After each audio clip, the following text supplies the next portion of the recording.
Hello friends. Did you know that nearly 80% of those who watch my videos aren't subscribed? If you enjoy the content, I'd truly appreciate it if you hit that subscribe button. It helps a lot. Also, don't forget to leave a like and share your thoughts in the comments. Your interaction not only supports the channel's growth, but also helps these stories reach more people. Thank you all for being here. By the way, where are you watching from? Let me know in the comments.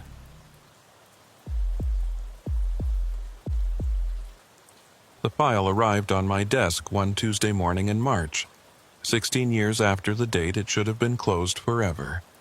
By that time, I had been working for the FBI for 11 years, spending most of that time at the Anchorage field office dealing with routine fraud cases and occasional missing person reports that resulted in bodies being pulled from the Nick River or drunk tourists sleeping in someone's cabin.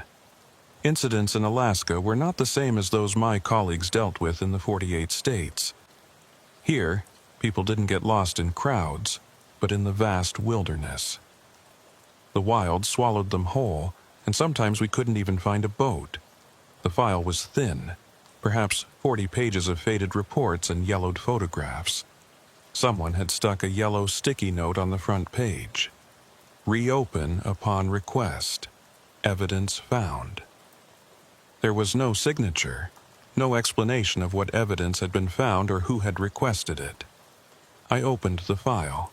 The photograph stapled to the first page showed a man in his early 40s, thin-faced with wire-rimmed glasses, and the kind of smile that suggested he spent more time with rocks than people. Dr. Marcus Halverson had been a geologist from the University of Washington, contracted by a mining survey company to assess mineral deposits in the remote interior. He'd gone into Grafton Ridge in early October with 3 weeks of supplies, a satellite phone, and a detailed itinerary. He was supposed to check in every 72 hours. After the first missed check-in, the company waited. After the second, they notified local rangers. By the third week, when a bush pilot finally managed to land near his camp during a break in the weather, Halverson was gone. The original investigation had been handled by Alaska State Troopers with minimal Bureau involvement. The file contained their reports: camp found intact, tent sealed, sleeping bags still rolled out, food supplies barely touched. His equipment was organized, his notes were current. The last entry in his field journal was dated October 11th at 2100 hours, 9 p.m. It read, "Samples collected, weather turning, should be clear by morning." There was no morning for Marcus Halverson. No body was ever recovered. No tracks led away from the camp except his own boot prints circling the immediate area, which the troopers noted seemed to stop and start in strange patterns, as if he'd been pacing, searching for something. The prevailing theory was that he'd wandered off in the night, perhaps disoriented by hypothermia or a head injury, and succumbed to the elements somewhere in the endless spruce forest that surrounded Grafton Ridge. Case closed. File stamped. Presumed dead. Until now. I read through the reports again, looking for the detail that would explain why someone wanted this reopened. The evidence log was sparse. Personal effects returned to family, camp gear donated, field samples turned over to the survey company.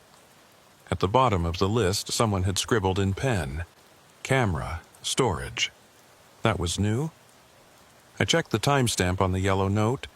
It had been placed there 2 days ago, which meant someone in the building had pulled this from deep storage recently. I picked up my phone and dialed down to evidence. "Ramirez. It's Agent Wyatt. I need to know about a piece of evidence from a 1998 case." "Jesus, Wyatt, how far back we going?" "Case number AK 1998-4471. There should be a camera." I heard typing, then a long pause. "Yeah, we got it. Logged in last week. Some state trooper from Fairbanks sent it over with a note saying it was found during a property clear-out. Belonged to Halverson's mother, apparently. She died last month, and when they were cleaning her house, they found a box of his stuff in the attic. Camera was in there. Has anyone looked at it?" Not my department. You want it brought up? Yeah, my office. Today if you can. An hour later, Ramirez appeared with a plastic evidence bag containing a Canon AE-1, the kind of film camera that outdoor researchers used before digital took over. The body was scuffed, and the lens had a crack, but otherwise it looked functional. There was still film inside. Kodak 400, half exposed. "You're going to develop this?" Ramirez asked. "That's the idea. Might be nothing. Could have sat in that attic for 16 years, probably degraded. Or it might tell us what happened to Halverson." He shrugged and left. I sat there for a long time, turning the camera over in my hands. It felt heavier than it should have, as if those undeveloped frames carried weight beyond their chemical composition. I thought about Marcus Halverson pacing around his camp in the dark, taking pictures of something he thought was important enough to document. What had he seen? By late afternoon, I'd sent the film to our lab in Quantico with a rush order. Then I started making calls. The first was to the mining survey company which had dissolved in 2003 following bankruptcy. The second was to the University of Washington, where a helpful administrator informed me that Halverson's research notes had been archived but were available for review. The third call was to Alaska State Troopers. Grafton Ridge, the dispatcher sounded uncertain. "You mean near the old mining settlement?" "That's the one." "Nobody goes out there anymore. Road washed out years ago. You'd need a float plane or a hell of a hike. Anyone still living in the area?" "Maybe a dozen people, if that. Mostly trappers and folks who don't like company." "You planning a trip?" "Possibly." She gave me the contact information for a local ranger station and wished me luck in a tone that suggested I'd need it. I hung up and pulled up satellite imagery of Grafton Ridge on my computer.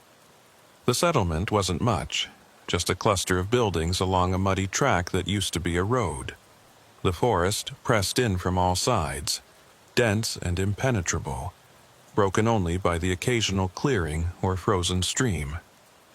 Halverson's camp had been about 4 miles northwest of the settlement, accessible only by foot or ATV. The photos from 1998 showed the camp exactly as the troopers had described. A small orange tent pitched on level ground, a ring of stones for a fire, and equipment stored neatly under a tarp. Everything in order. Everything except the man who'd set it up. I zoomed in on one of the photos. Something about it bothered me, though I couldn't say what. The angle was wrong, maybe, or the shadows fell in a way that didn't quite make sense. I stared at it until my eyes burned, then closed the file. 3 days later, Quantico called. "Agent Wyatt, this is Forensic Tech Delgado. We finished processing that film you sent." "And?" A pause. "You're going to want to see these in person. Just tell me what's on them." Another pause, longer this time. I don't know how to describe it. The first dozen frames are standard field documentation, rock samples, geological formations, that sort of thing. But the last 3... She trailed off. "What about the last 3? "They're dark, almost completely black. But when we enhanced them digitally, we found something." "Found what?" "I think you should come down here." "I'm in Alaska. Just send me the files." "Agent Wyatt, I really think..." "Send them." She did. I opened the email on my phone 20 minutes later. The first images were exactly as she'd described. Close-ups of rock faces, wide shots of the surrounding terrain, Halverson's gloved hands holding samples. Professional documentation, nothing unusual. Then came frame 24. The image was grainy, underexposed, shot in near total darkness. At first, I thought it was blank, just an accidental exposure. But when I zoomed in, I saw it. A shape in the distance, pale and indistinct, standing among the trees. It might have been a person. It might have been something else. The resolution was too poor to tell. Frame 25 showed the same scene, but closer. The shape had moved, or Halverson had moved toward it. Either way, the distance between the camera and whatever was in the trees had halved. I could make out vertical lines that might have been a human form, but the proportions seemed off. Too tall. Too thin. Frame 26 made my stomach tighten. The shape filled most of the frame now, close enough that I could see details. Something that might have been a face, though it was tilted at an unnatural angle. The background was nothing but black trees and darker shadows, but in the foreground, illuminated by what must have been Halverson's flashlight, was a hand. Not his hand. This hand was pressed against the camera lens, fingers splayed as if trying to block the shot or reach through the glass. The skin looked wrong, too pale, almost luminous in the flash. And the fingers were too long, the joints bending in places that didn't match human anatomy. I stared at the image until my phone screen dimmed, then I forced myself to look away. My hands were shaking. I called Delgado back. "You enhanced these?" "As much as we could without destroying the integrity." "Why?" "The last frame. That hand, you see it?" "Yeah." Her voice was quiet. "We all saw it." "What do you think it is?" "Honestly, I have no idea. Could be a double exposure. Could be damage to the negative. Could be someone wearing gloves with the fingers extended. But what? But the metadata checks out. The frames are sequential. And whatever was in front of that camera, Halverson photographed it less than 12 hours before he disappeared. I thanked her and ended the call. For a long time I sat in my office, the phone in one hand and the case file in the other, trying to reconcile what I'd just seen with 16 years of official conclusions. Marcus Halverson hadn't wandered off. He hadn't gotten disoriented. He'd been taking pictures of something in the dark, something that got close enough to touch his camera, and then he was gone. The next morning, I requested authorization to reopen the investigation. My supervisor, a woman named Karen Ortiz, who'd been with the Bureau longer than I'd been alive, read through my summary and frowned. "You're basing this on 3 degraded photographs?" "I'm basing it on the fact that a missing person's case has new evidence." "Evidence of what? A blurry shape in the woods?" "Evidence that Marcus Halverson was not alone in that camp before he disappeared." She looked at me over her reading glasses. "Wyatt, you know how these things go. Some hiker wanders off, gets hurt, dies of exposure. Happens every year. The family wants closure, so they invent scenarios, Bigfoot, aliens, government conspiracies, but 99% of the time, it's just bad luck and bad weather. Then let me go up there and confirm it. 1 week. If I don't find anything, we close the case for good." Ortiz sighed. "You really want to fly out to the middle of nowhere in March to chase a 16-year-old ghost?" "Yes." She stamped the authorization form. "Fine, but take someone with you. I don't want another missing agent on my hands." 2 days later, I was on a float plane heading northwest from Anchorage with a partner named Cole Briggs, a younger agent who'd transferred from Juneau 6 months earlier. Briggs was competent, quiet, and didn't ask too many questions, which made him perfect for this kind of trip. As we flew over endless miles of snow-covered wilderness, I briefed him on the case.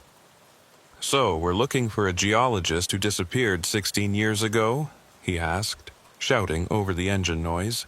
"We're looking for whatever he photographed before he disappeared." "Which was?" I showed him the enhanced images on my tablet. He studied them for a long time, his expression unreadable, then handed it back. "That's not a bear," he said. "No. And it's not a person. Probably not. So, what are we dealing with?" I looked out the window at the landscape below. Frozen rivers, skeletal trees, mountains that scraped the belly of low clouds. "I don't know," I said. "But whatever it is, it's still out there." The pilot banked left, descending toward a small lake surrounded by forest. In the distance, barely visible through the haze, I could see the dark smudge of buildings that marked Grafton Ridge. We were going in. The float plane touched down on a lake called Kettle Pond, about 3 miles southeast of Grafton Ridge, sending up plumes of icy water that froze in the air before falling back as sleet. The pilot, a grizzled man named Tom, who claimed to have been flying Alaska routes for 30 years, killed the engine and let us drift toward the shoreline. "I'll be back in 6 days," he said, not looking at us. "Same time, same place. If you're not here, I wait 30 minutes, then I leave." "We'll be here," I said. "They all say that." He finally turned to face us. "You know what happened to the last fellow who came out here, right? The one you're looking for?" "That's why we're here." Tom shook his head. "Whatever you think you're going to find, you won't. This place doesn't give up its dead." He paused.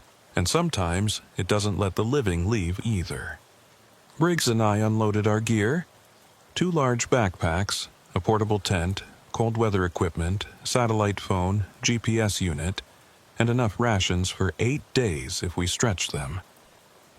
As we waded through the shallows toward dry ground, I heard the plane's engine cough back to life. By the time we'd shouldered our packs, Tom was already lifting off, the floats leaving long wakes in the dark water. Then he was gone, and the silence closed in. Alaska has a particular kind of quiet that people from the lower 48 don't understand. It's not peaceful. It's the absence of everything familiar. No source, no voices, no hum of electricity or distant music. Just wind through trees and the occasional crack of ice adjusting to temperature shifts.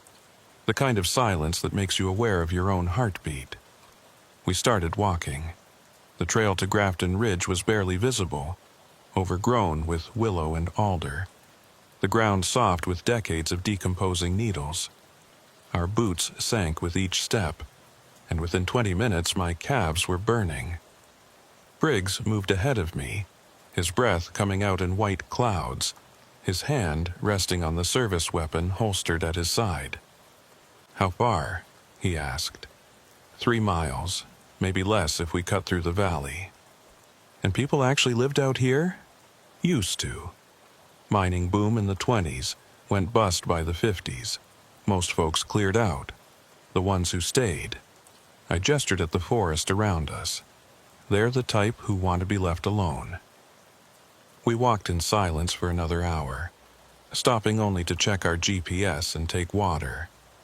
The forest grew denser as we descended into a shallow valley, the spruce trees so tall and close together that the afternoon light barely penetrated.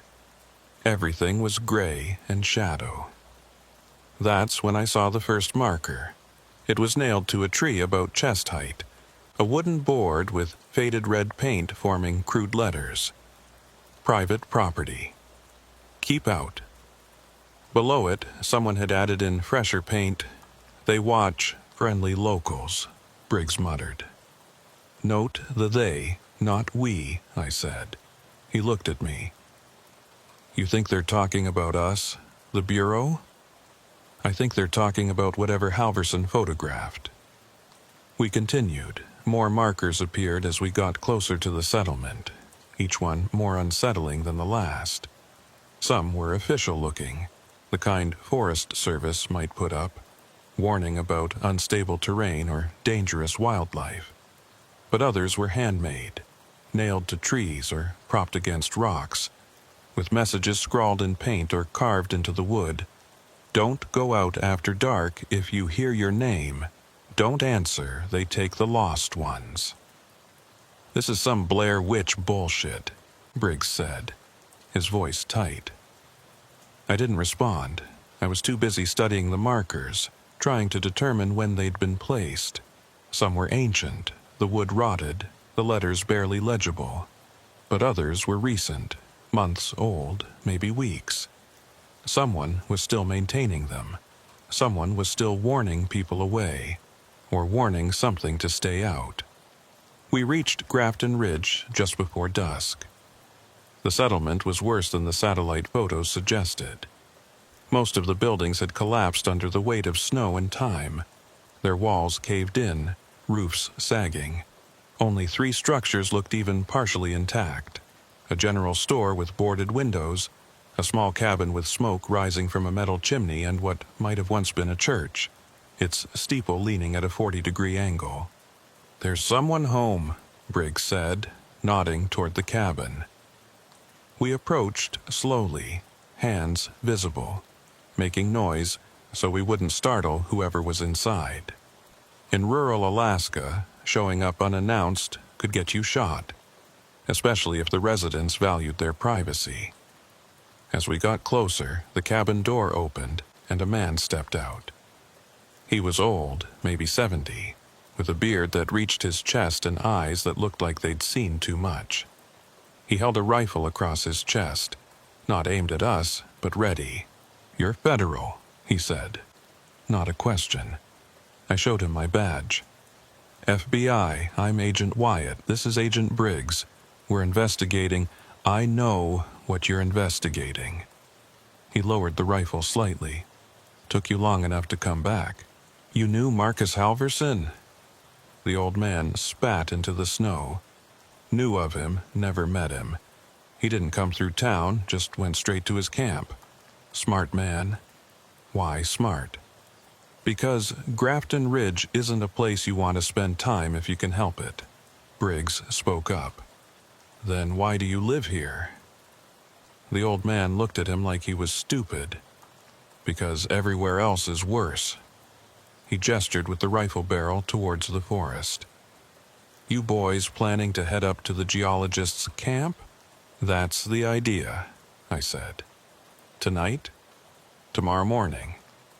He laughed, but there was no humor in it. "You'll want to stay here then. I got a shed out back. Not much, but it's got a roof and a wood stove. Better than freezing in a tent. We don't want to impose." "You're not. I'm telling you to stay. Sun goes down in an hour, and you don't want to be out there after dark. Not this close to where he disappeared." Something in his voice made me reconsider. "All right, thank you. Name's Harper. Roy Harper. Been here 43 years. Seen things that would make your hair white, but I'm still breathing, so I must be doing something right." He turned and walked back toward the cabin, then stopped. "One rule. You hear something outside tonight, you ignore it. You hear your name being called, you ignore it. You hear someone asking for help, you especially ignore it. Understood?" "Understood," I said, though I didn't understand at all. The shed was as advertised. Small, drafty, but functional. We set up our sleeping bags on the plywood floor and got the wood stove going. Through a gap in the walls, I could see Harper's cabin about 30 feet away, lamplight glowing in the window. Beyond that, the forest was already darkening, the shadows growing longer and denser. Briggs unpacked our supplies while I reviewed the case file on my tablet, comparing the old photos of Halverson's camp with the GPS coordinates. It would be about 4 miles northwest from here, up a gradual incline through dense forest. In good weather, maybe 2 hours of hiking. In this terrain, probably 3 or 4. "You really think we're going to find anything?" Briggs asked. "I think we're going to find out why he took those pictures. And if we don't like the answer?" I didn't respond. We ate MREs in silence as night fell completely. The temperature dropped fast once the sun was gone, and even with the stove going, I could see my breath inside the shed. Outside, the wind picked up, rattling the walls and making the trees creak. That was the only sound for a long time. Then I heard it. A voice, distant but clear, carried on the wind. "Help me." Briggs heard it too. He sat up straight, his hand moving toward his gun. "Someone's outside." "No," I said quietly. "There isn't." I heard them. Someone needs help. You heard something that sounds like someone needs help. That's not the same thing. He stared at me. What the hell does that mean? Before I could answer, the voice came again, closer this time. Please. I'm hurt. Help me. It was a woman's voice, young, frightened. Every instinct I had screamed to open the door, to go out and find her. But I remembered Harper's warning, and I remembered those markers in the forest. We're not going out there, I said. Someone could be dying. If someone's out there, they're already dead. The voice called out 3 more times, each time closer to the shed, until it sounded like it was right outside the door. Then it stopped. For maybe 10 minutes there was nothing but wind and creaking wood. Then came the footsteps. They circled the shed slowly, crunching through the snow. Not the quick, urgent steps of someone injured and seeking help. These were measured, deliberate, as if whatever was out there was studying the building, looking for a way in. The steps stopped at the door. I heard breathing on the other side, slow and wet, like something with fluid in its lungs. Then, impossibly, I heard my own voice. Briggs, open the door. I'm locked out. I felt the blood drain from my face. Briggs looked at me, then at the door, his face pale in the stove light. That's you, he whispered. That's your voice. Don't touch that door. Agent Wyatt, I'm freezing. Please open the door. My voice, but wrong somehow. The inflection off, like someone doing an impersonation from memory. The door handle rattled, once, twice, then it stopped. The footsteps moved away from the shed, back toward the forest, fading into the distance. I don't know how long Briggs and I sat there in silence, but it felt like hours. Finally, he spoke. What the fuck was that? I don't know. That was your voice. How? I said I don't know. We didn't sleep that night. We sat with our backs against the wall, guns drawn, listening to the wind in the forest and waiting for morning. Around 3 a.m. I heard more footsteps, but these stayed distant, circling the settlement but never coming close. Just before dawn, I heard something else. A long, low sound that might have been wind through trees but sounded more like breathing. Deep, rasping breaths, as if something massive was inhaling and exhaling just beyond the tree line. When the sun finally rose, pale and weak through the overcast, I felt like I'd aged 10 years. Harper was waiting outside his cabin when we emerged, a tin cup of coffee in his hands. He looked us over and nodded. You boys listen good. What was that last night? Briggs asked.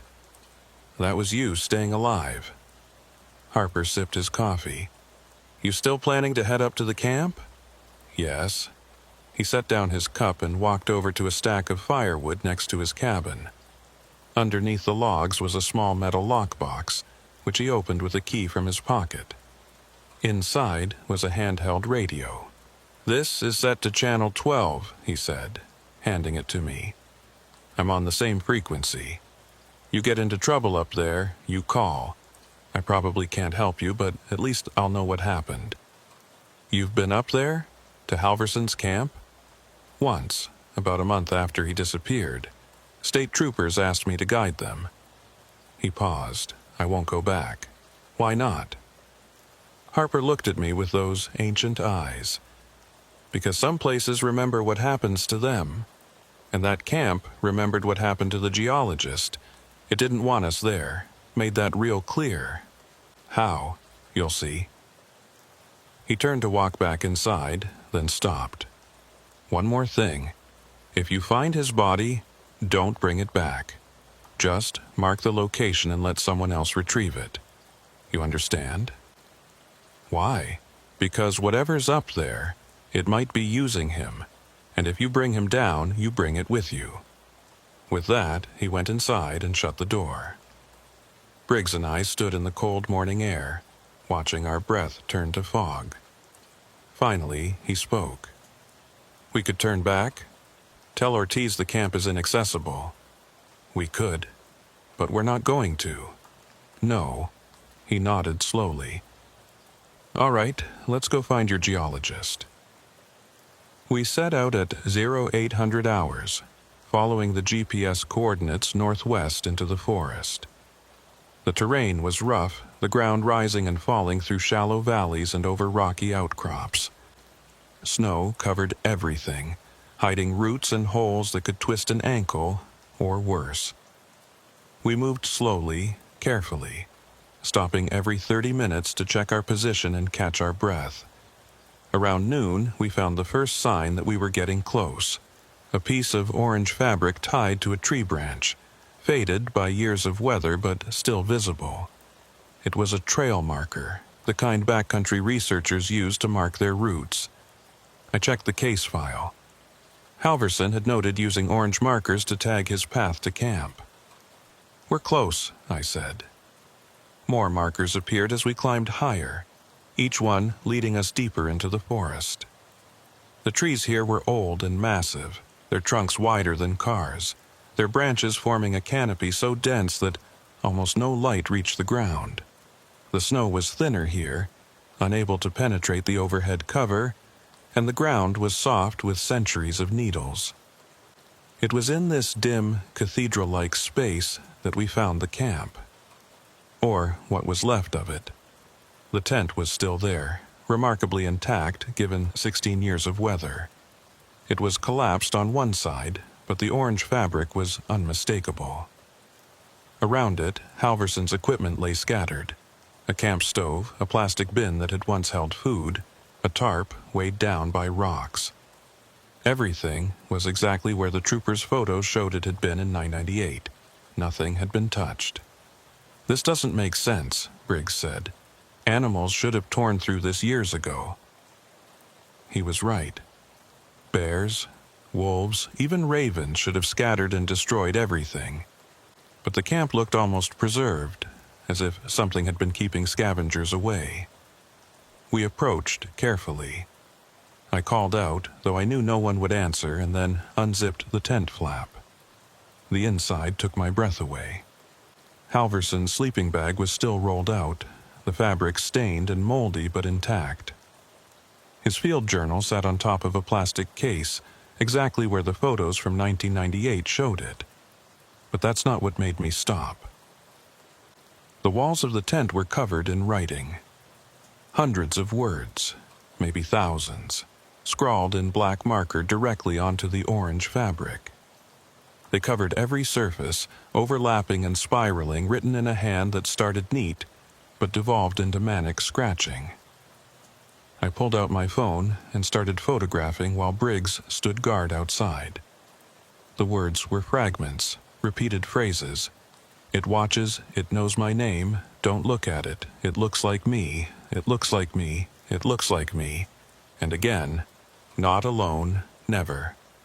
Alone. It followed me here, it wants in. The final entries, near the tent opening, were almost illegible. It's pretending it sounds like help. Don't answer. Don't. I stepped back outside. He was losing his mind. Or he saw something that made him think he was, Briggs said. Check this out. He pointed to the ground near the tent entrance. There were boot prints in the hard-packed dirt, preserved by the shelter of the trees. They were Halverson's, based on the tread pattern. But they didn't lead away from camp. They circled it, round and round dozens of overlapping tracks, as if he'd been pacing endlessly, wearing a path in the earth. And in the center of the circle, about 10 feet from the tent, was something else. A depression in the ground, about 6 feet long and 2 feet wide, like someone had been lying there. He wasn't alone, I said quietly. Briggs knelt next to the depression. This is old, years old, but look at this. He pointed to marks in the dirt at what would have been the head of the depression. Something was dragged from here northeast into the trees. I followed the faint trail with my eyes.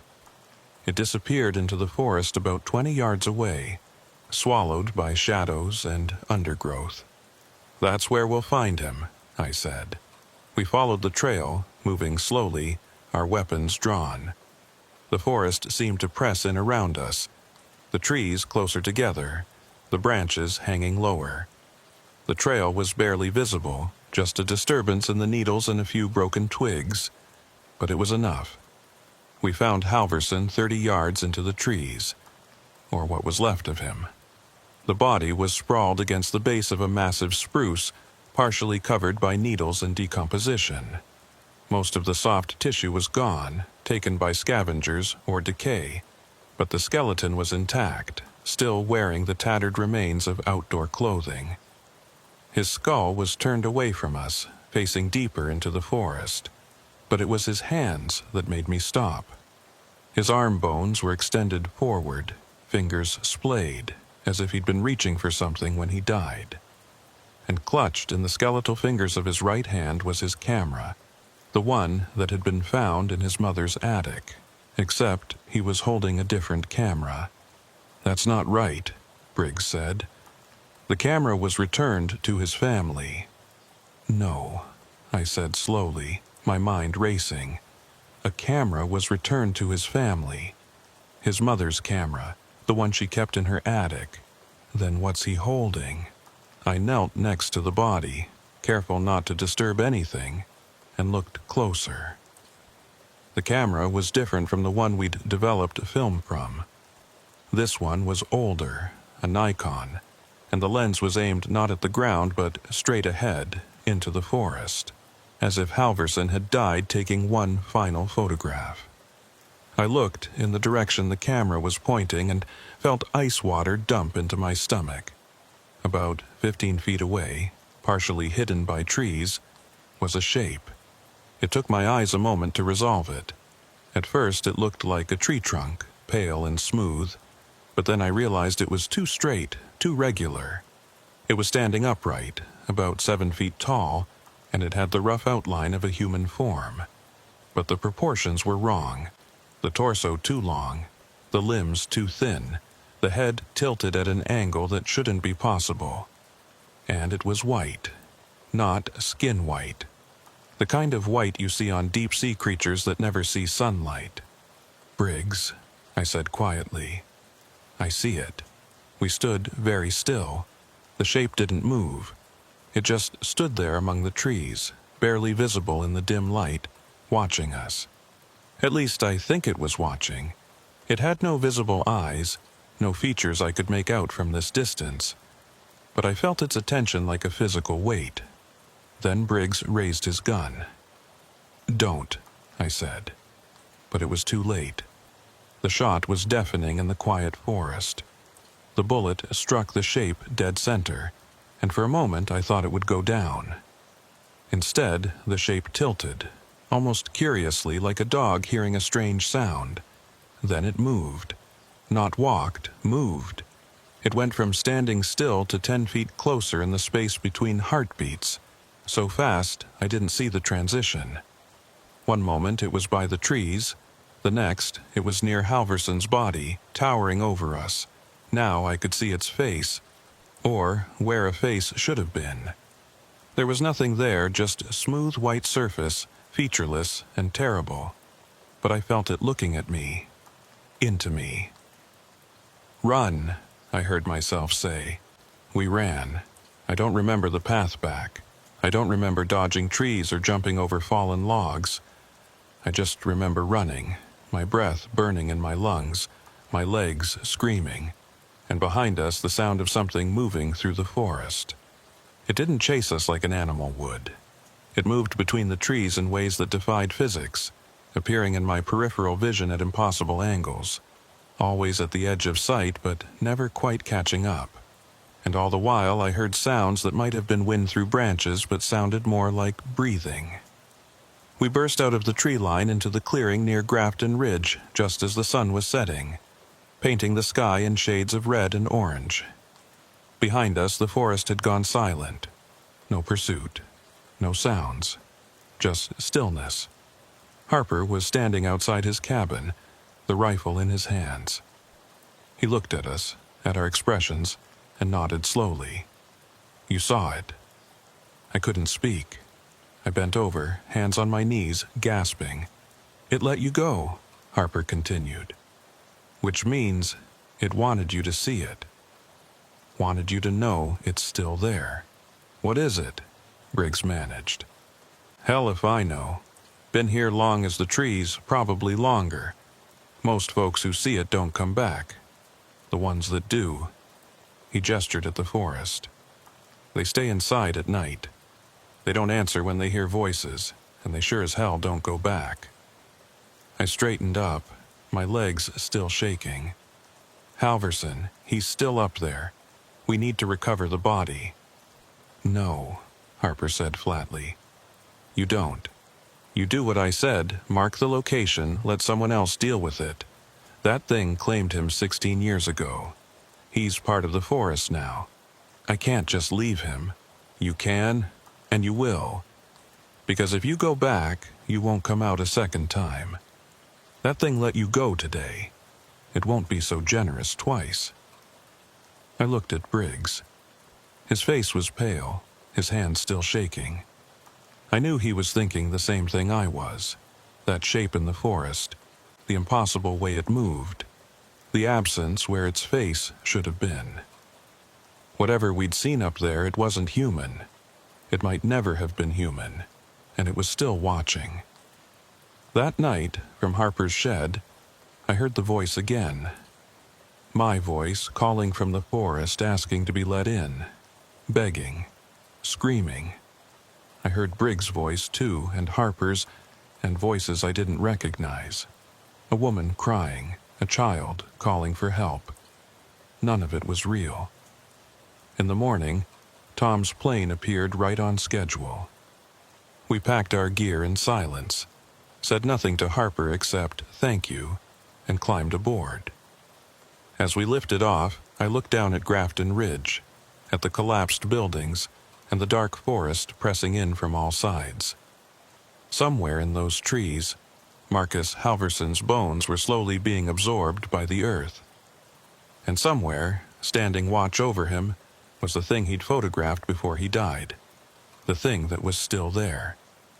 Back in Anchorage, I should have filed my report and closed the case. I had enough evidence to classify Halverson's death as accidental, exposure and wildlife, end of story. No one at the Bureau would question it. No one except me. But I couldn't let it go. I spent 3 days in my office reviewing everything. The photographs from Halverson's camera, the measurements and positions we'd documented at the camp, the scrawled words on the tent walls, the shape we'd seen in the forest. If it had even been real. That was the question that gnawed at me. Had we really seen it? Briggs and I had been in an isolated location for days, minimal sleep, high stress. Mass hysteria wasn't unheard of in cases like this. 2 trained agents could convince themselves they'd seen something that wasn't there, except for the photographs. I pulled up the enhanced images from Quantico again, studying the 3 dark frames, the shape in the trees, the pale form moving closer, that hand pressed against the lens. Then I did something I probably shouldn't have. I called in a favor. Dr. Patricia Monroe was a forensic anthropologist I'd worked with on a case in Juneau 2 years prior. She owed me nothing, but she was one of the few people I trusted to look at evidence without immediately dismissing it as impossible. "Wyatt," she said when she picked up, "please tell me this is about a nice, normal murder." "Afraid not. I need you to look at some photographs." "How disturbing are we talking?" "Scale of 1 to 10, maybe an 8. She sighed. "Send them over." I emailed her the enhanced images and waited. 20 minutes later, my phone rang. "Where did you get these?" Her voice was tight. "A camera recovered from a deceased geologist." "Why?" "Wyatt, I need you to understand what I'm about to say. I've been doing this work for 17 years. I've examined remains from plane crashes, bear attacks, industrial accidents. I've seen what happens to human bodies under every conceivable circumstance. And And whatever is in these photographs, it's not any of those things. The proportions are wrong. The way it's standing is wrong. And that hand, she paused. The joints don't articulate properly. It's like someone built a human from memory, but got the details wrong. Could it be faked? Prosthetics, makeup, photo manipulation? The metadata says no. These were taken in 1998 on film stock that can't be easily manipulated. And even if someone tried, the proportions would still be off. Whatever was in front of that camera, it was there. My hands felt cold. What are you saying? I'm saying that I can't identify what species created those images. It's not human. It's not any known primate. It's not a bear standing upright or a moose or any animal I'm familiar with. Which leaves two options. Either this is the most sophisticated hoax in forensic history, or you've documented something that shouldn't exist. I thanked her and ended the call. My office suddenly felt very small. I pulled out the radio Harper had given me, Channel 12. I'd kept it charged, though I wasn't sure why. Maybe part of me knew I'd need to call him eventually. I pressed the transmit button. "Harper, this is Agent Wyatt. You there?" Static for a long moment. Then, "I'm here. I need to ask you something. You said you've been in Grafton Ridge for 43 years. How long has that thing been there?" More static. When he spoke again, his voice was weary.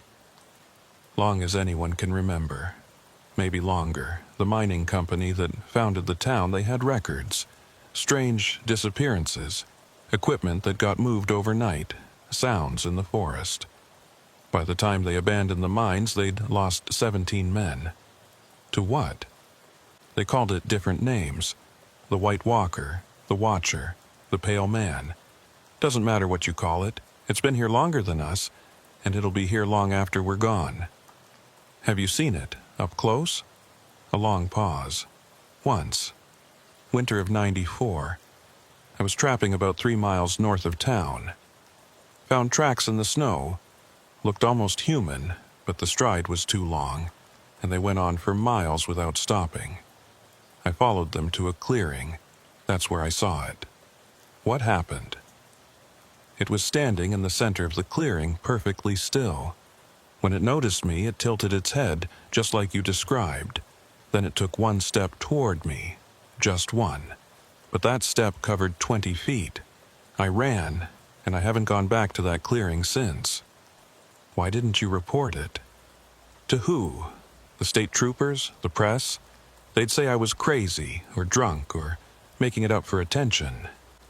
Out here, you learn to keep quiet about the things you see. Otherwise, people stop believing anything you say." I understood that. One more question. The voices we heard that night. The ones pretending to be us. Does it do that often? "Every night, far as I can tell. It mimics what it hears. Sometimes it's folks who lived here years ago. Sometimes it's people just passing through. I've heard my own voice calling from the woods more times than I can count. Why? Best I can figure? It's trying to lure people out. Trying to understand us, maybe. Or trying to become us." He paused. "If you're thinking about going back, don't. You got lucky once. That's more than most people get." "I'm not going back," I said. Though even as I said it, I wasn't sure it was true. Over the next week, I tried to function normally. I wrote reports, attended briefings, worked on other cases. But every night, when I closed my eyes, I saw that shape in the forest, the way it moved, the absence where its face should have been. And I heard the voices. Not real ones. I wasn't that far gone. But in my mind, playing on loop. The sound of my own voice calling from outside Harper's shed, begging to be let in. The breathing in the darkness. The footsteps circling the building. Briggs noticed. He cornered me in the break room one afternoon, looking as haggard as I felt. "You're not sleeping," he said. "Neither are you," he laughed, but it was hollow. I keep thinking about what we saw, or what we think we saw. I've tried to rationalize it. Hallucination, misidentification, stress-induced delusion. But none of it fits. I know. I filed my report as exposure death, probable wildlife interference. Played it safe. What about you? Same. I hadn't, actually. My report was still sitting on my computer, unfinished. I couldn't bring myself to write what we'd really seen, but I also couldn't lie convincingly enough to satisfy myself. "Good," Riggs said. "Because if we put the truth in those reports, we'd both be in psych evaluation by the end of the week." He was right, of course. The Bureau didn't handle well with agents who claimed to see things that couldn't exist. Careers ended over less. But I kept thinking about Halverson, about the words he'd scrawled on his tent walls in the final days before he died. The descent from professional field notes to manic scribbling.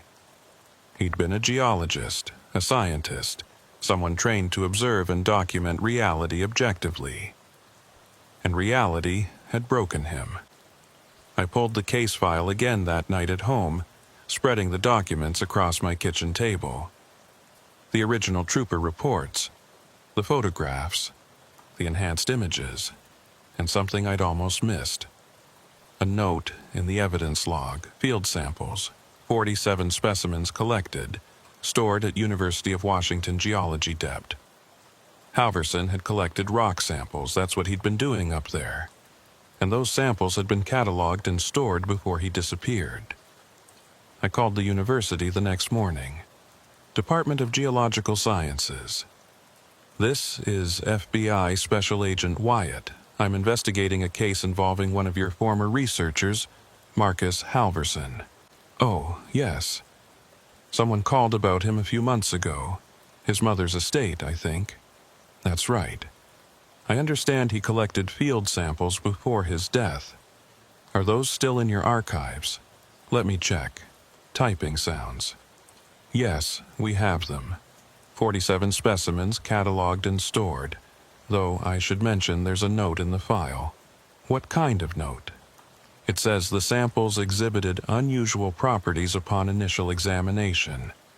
They were flagged for further study, but that never happened after Dr. Halverson disappeared. Would you like me to send you the preliminary analysis?" "Yes, immediately." The analysis arrived in my inbox 20 minutes later. I opened it, expecting geological jargon I wouldn't understand.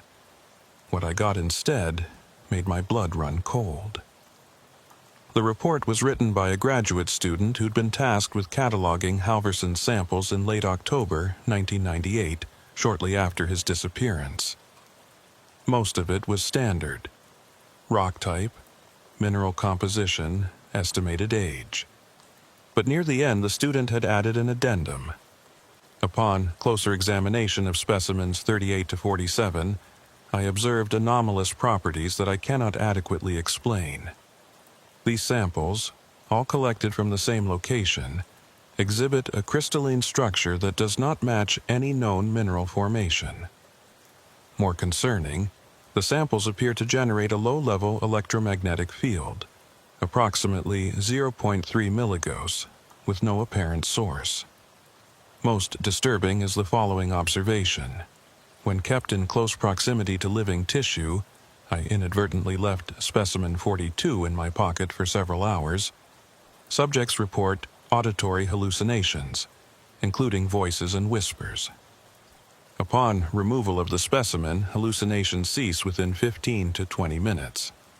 I recommend these samples be quarantined and studied by specialists in electromagnetic phenomena. I further recommend that Dr. Halverson's field site be investigated for potential natural sources of this phenomenon. The report was signed and dated October 28, 1998.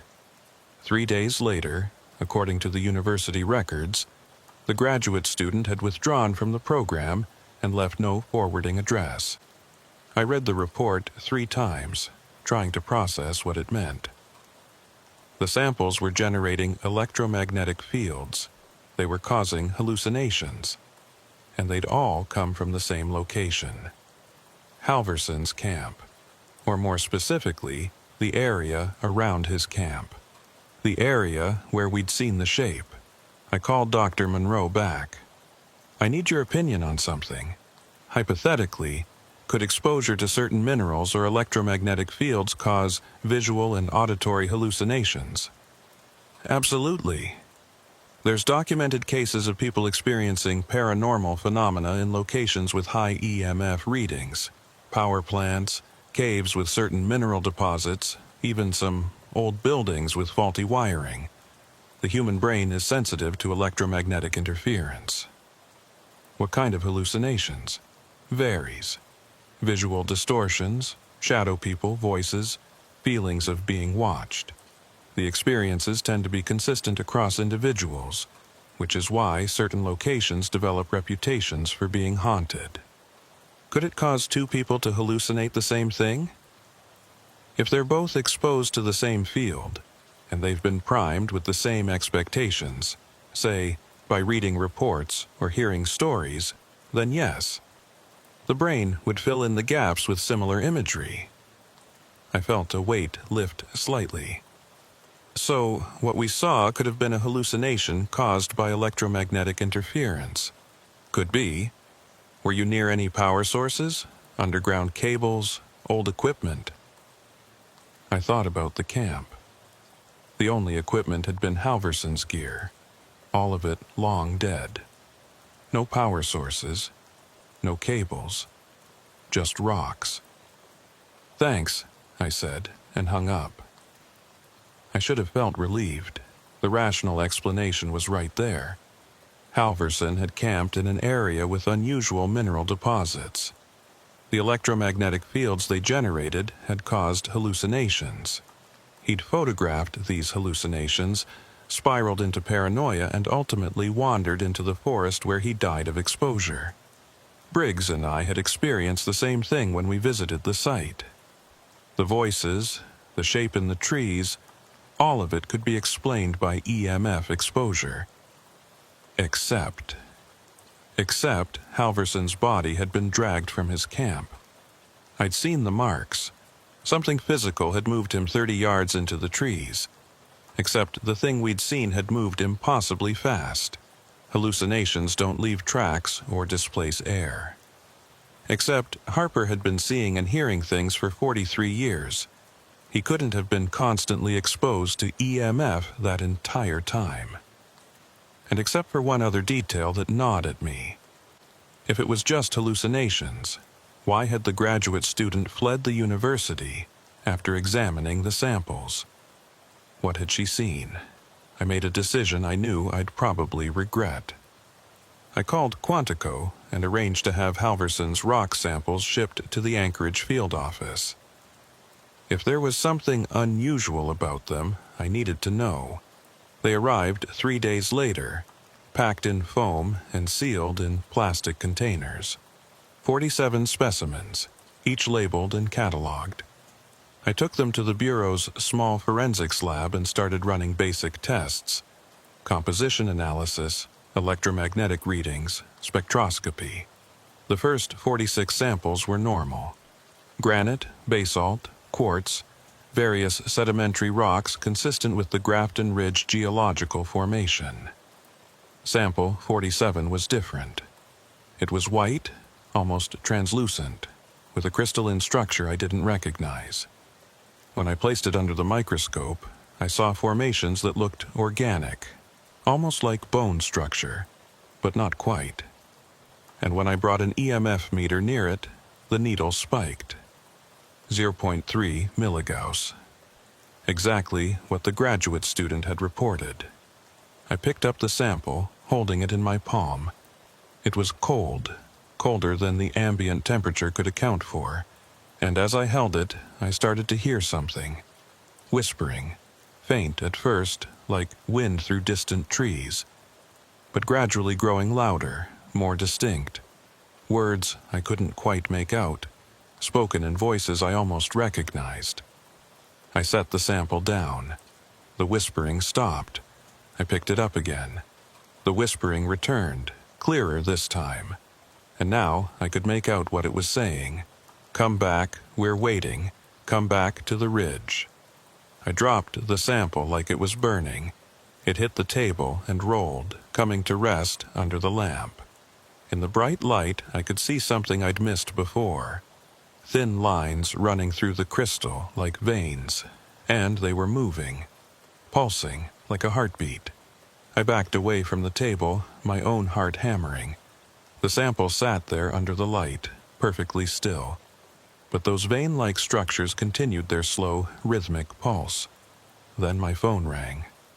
I grabbed it without looking at the caller ID. "Wyatt, you took the samples." Harper's voice. "How did you—" "I called the university yesterday. Asked if anyone had requested access to Halverson's materials. They told me some FBI agent had them shipped to Alaska. Harper, there's something wrong with these rocks. They're generating an electromagnetic field. And when I hold them, get rid of them now, tonight. Take them back to the forest and leave them where you found Halverson." "I can't do that. They're evidence." "Evidence of what? You going to write in your report that you found rocks that whisper? That you saw something in the forest that can't exist? They'll bury you and the case both. And those samples will sit in some evidence locker until another curious agent pulls them out years from now. And then it starts all over again. You're not making sense. Listen to me. Those rocks, they're not just rocks. They're part of it. Part of what lives in that forest. Every time someone takes them away from Grafton Ridge, it comes looking for them. And it won't stop until it gets them back." I looked at the sample on the table. The veins were pulsing faster now. "How do you know this?" I asked. "Because I tried the same thing you're doing now. Winter of '95. Found some unusual stones near the clearing where I'd seen it. Thought maybe if I could get them analyzed, someone would believe me. Someone would send help. What happened? I kept them in my cabin for 2 days. Both nights it came to my door. I heard it walking around outside, breathing, calling to me in my own voice. On the 3rd night, I heard it trying the door handle. I knew if I didn't give the stones back, it was going to come inside. So you returned them. Walked out before dawn, left them in the clearing and ran back. Never touched them again. And that thing, it stopped coming to my door. Stopped calling my name. But it never forgot. Every time I go into the forest, I can feel it watching, making sure I don't take anything else." I stared at the sample. "If this is true, why didn't you warn me before I went up there? Would you have believed me, or would you have thought I was some crazy old hermit?" He was right. I wouldn't have believed him, not then.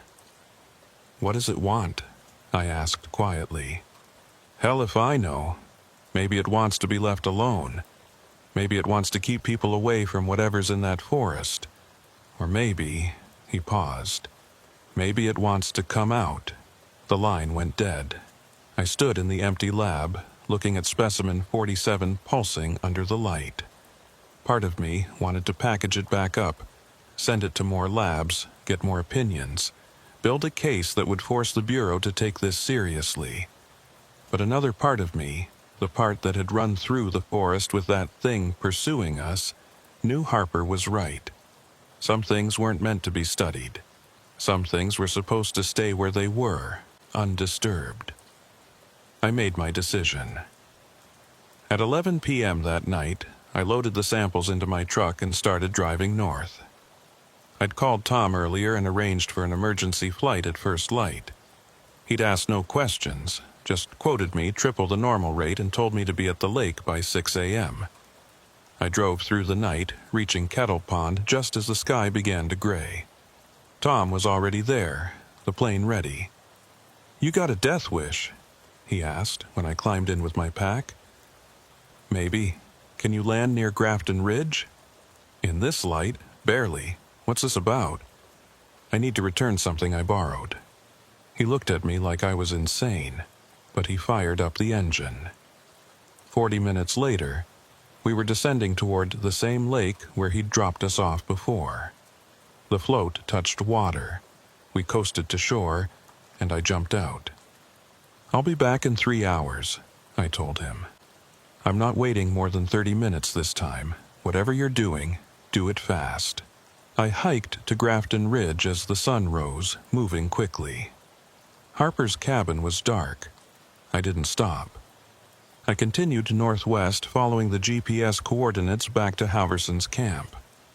The forest was different in the daylight, less oppressive, more ordinary. Just trees and snow and the sound of ravens calling in the distance. But I felt watched the entire time. I reached the camp around 8 a.m. The tent was still there, collapsed further now. I moved past it, into the trees, following the path to where we'd found Halverson's body. It was gone. The skeleton, the camera, all of it. The ground where he'd lain was disturbed, but there was nothing left. Just a dark patch of earth and scattered needles. Something had taken him. I knelt and set down my pack. One by one, I removed the samples and placed them on the ground, arranging them in a rough circle around where the body had been. When I placed the final sample, specimen 47, the whispering returned. But this time it sounded satisfied, like something had been returned home. I stood and backed away. For a moment, nothing happened. Then I felt it, that sensation of being watched, of attention focused on me like a spotlight. I didn't turn around. I didn't want to see what was standing behind me. Instead, I walked, slowly at first, then faster, and then I was running again, crashing through the forest toward Grafton Ridge. I heard nothing behind me this time. No pursuit, no breathing, just silence. I reached Tom's plane with 10 minutes to spare. I was sweating despite the cold, my hands shaking as I climbed aboard. "You look like you've seen a ghost," Tom said. "Something like that. Let's go." As we lifted off, I looked down at the forest one last time. In the trees below, barely visible through the canopy, I thought I saw a pale shape standing near Halverson's camp, watching the plane, watching me.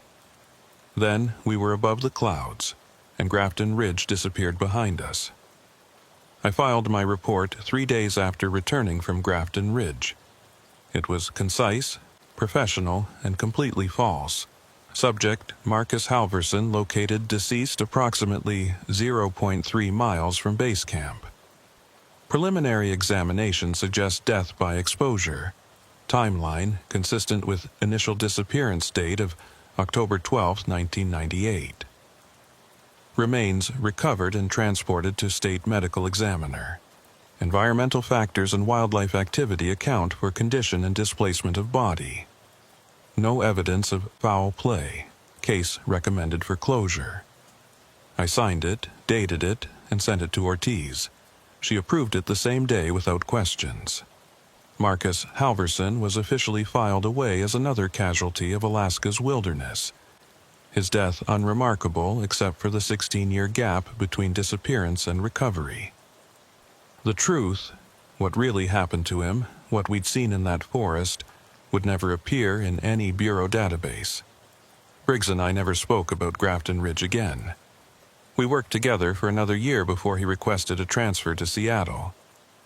On his last day, he shook my hand and said only, "Don't go back there."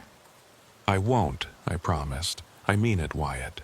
Whatever's up there, it's still watching. And now it knows your face." He was right, of course. I felt it sometimes, even back in Anchorage. That sensation of being observed, of something's attention sliding over me like oil. It was worst at night, when the city lights dimmed and the darkness pressed close. I'd hear whispers at the edge of hearing, words I couldn't quite make out. But they never got louder. Whatever had been in those samples, whatever connection had been formed when I held that white stone, it had been severed when I returned them to the forest. or so I told myself. 3 months later, I got a call from the University of Washington. It was a different administrator this time, her voice tight with concern. "Agent Wyatt, this is regarding your inquiry about Marcus Halverson's field samples." "What about them?" "Well, they're missing. We went to retrieve them for disposal per your request, but the storage container is empty.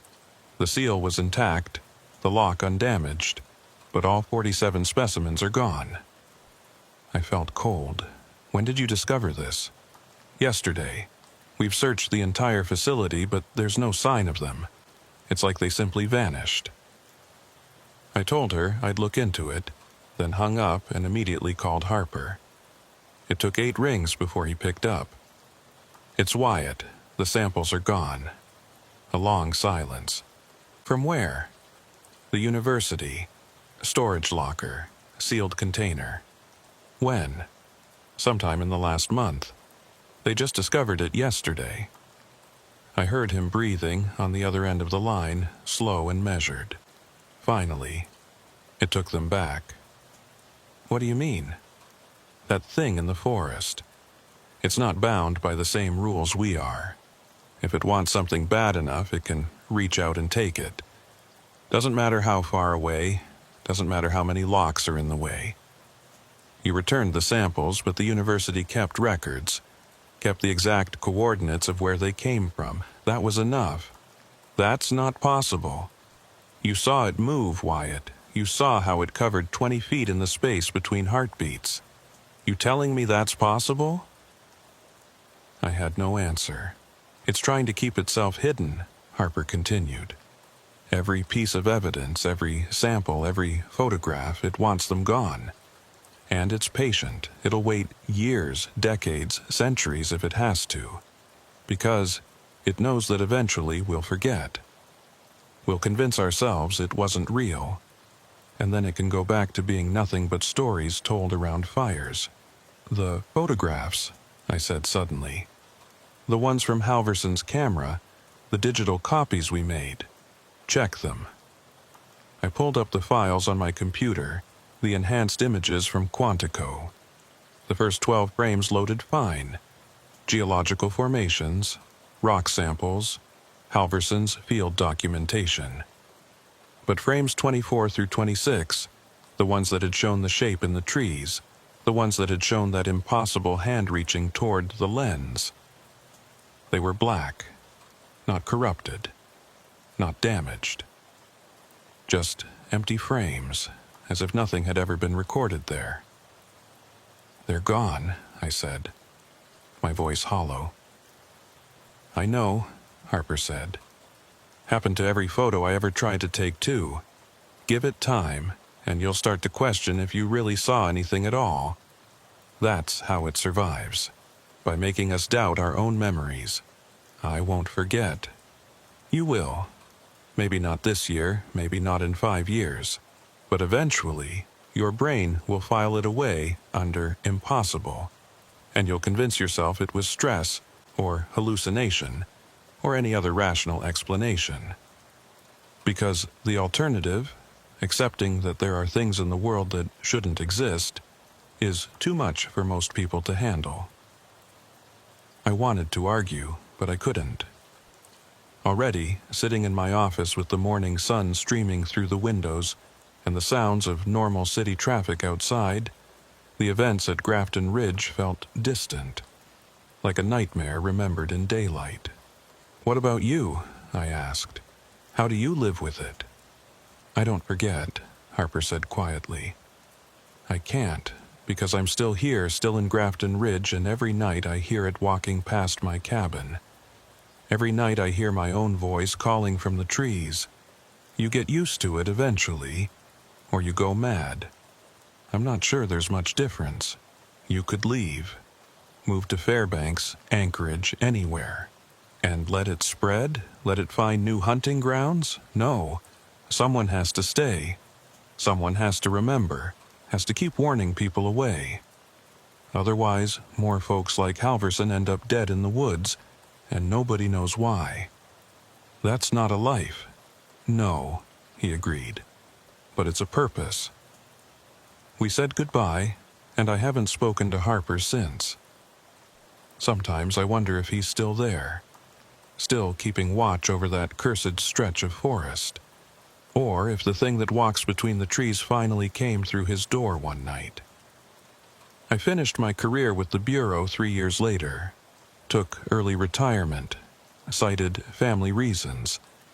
The truth was, I couldn't handle the cases anymore. Every missing person in the wilderness, every unexplained death, I'd see connections that weren't there, or connections that were there but that nobody else could see. I moved south to Oregon, as far from Alaska as I could get while staying in the Pacific Northwest. Built a small house near the coast where I can hear the ocean at night instead of forest sounds. Tried to forget, but I can't, because 3 weeks ago I received something in the mail. A package, unmarked, no return address. Inside was a photograph. It showed Grafton Ridge, taken from the air, recent enough that I could see Tom's plane pulled up to the shore of Kettle Pond, and written on the back in marker, "He never found the body. I've checked the official records. According to the state medical examiner's office, no remains matching Marcus Halverson's description were ever transported from Grafton Ridge. The body I claimed to have recovered in my report. It was never there, which means I filed a false report, or I hallucinated finding a body, or something else happened, something I can't remember or can't accept. I've pulled the case file 100 times since receiving that photograph, trying to find inconsistencies, trying to determine what was real and what wasn't. But the more I look, the less certain I become. Did we really see that shape in the forest? Did I really return the samples? Or has my memory been altered, edited, pieces removed and rearranged until the truth is indistinguishable from fabrication? Harper was right. I'm forgetting. Not the details, those remain sharp and clear. But I'm forgetting what they mean, forgetting that they matter. Last night, I heard something outside my house. Footsteps on gravel, circling the building. When I looked out the window, I saw nothing. But this morning I found boot prints in the mud. My boot prints. The same Timberlands I wore to Grafton Ridge. Except I was inside all night. I haven't slept since. I sit here now writing this down, trying to create a record of what happened. Not for the Bureau, they'll never believe it.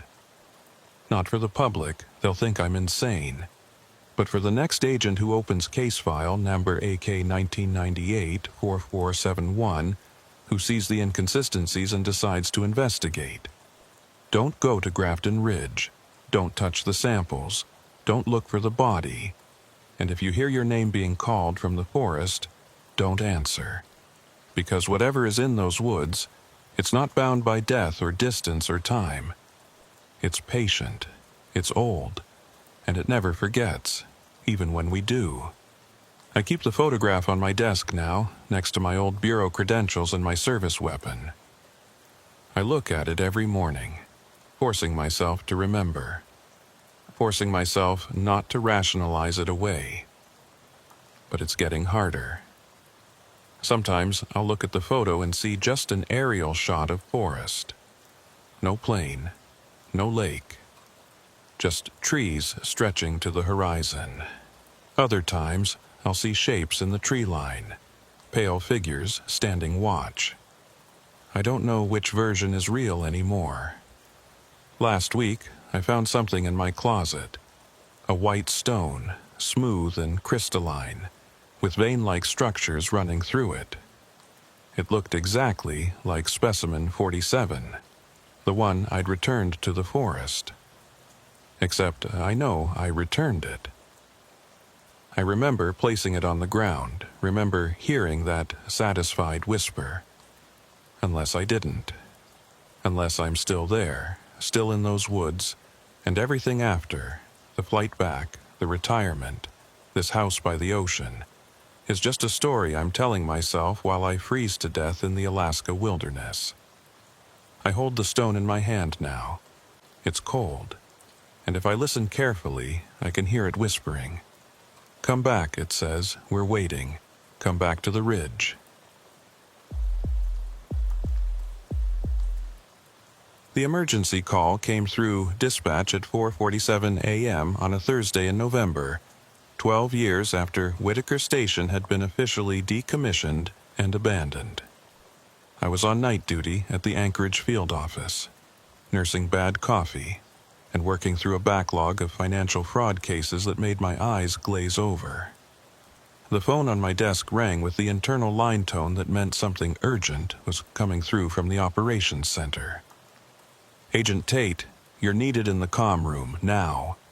I made my way down the hall, past empty offices and flickering fluorescent lights. The operations center was on the second floor, a windowless room filled with monitors and radio equipment that tracked everything from air traffic to emergency beacons across the state. The night operator, a woman named Sandra who'd been with the Bureau longer than I'd been alive, was staring at one of her screens with an expression I'd never seen on her face before. Fear. "What is it?" I asked. She pointed at the screen without looking away.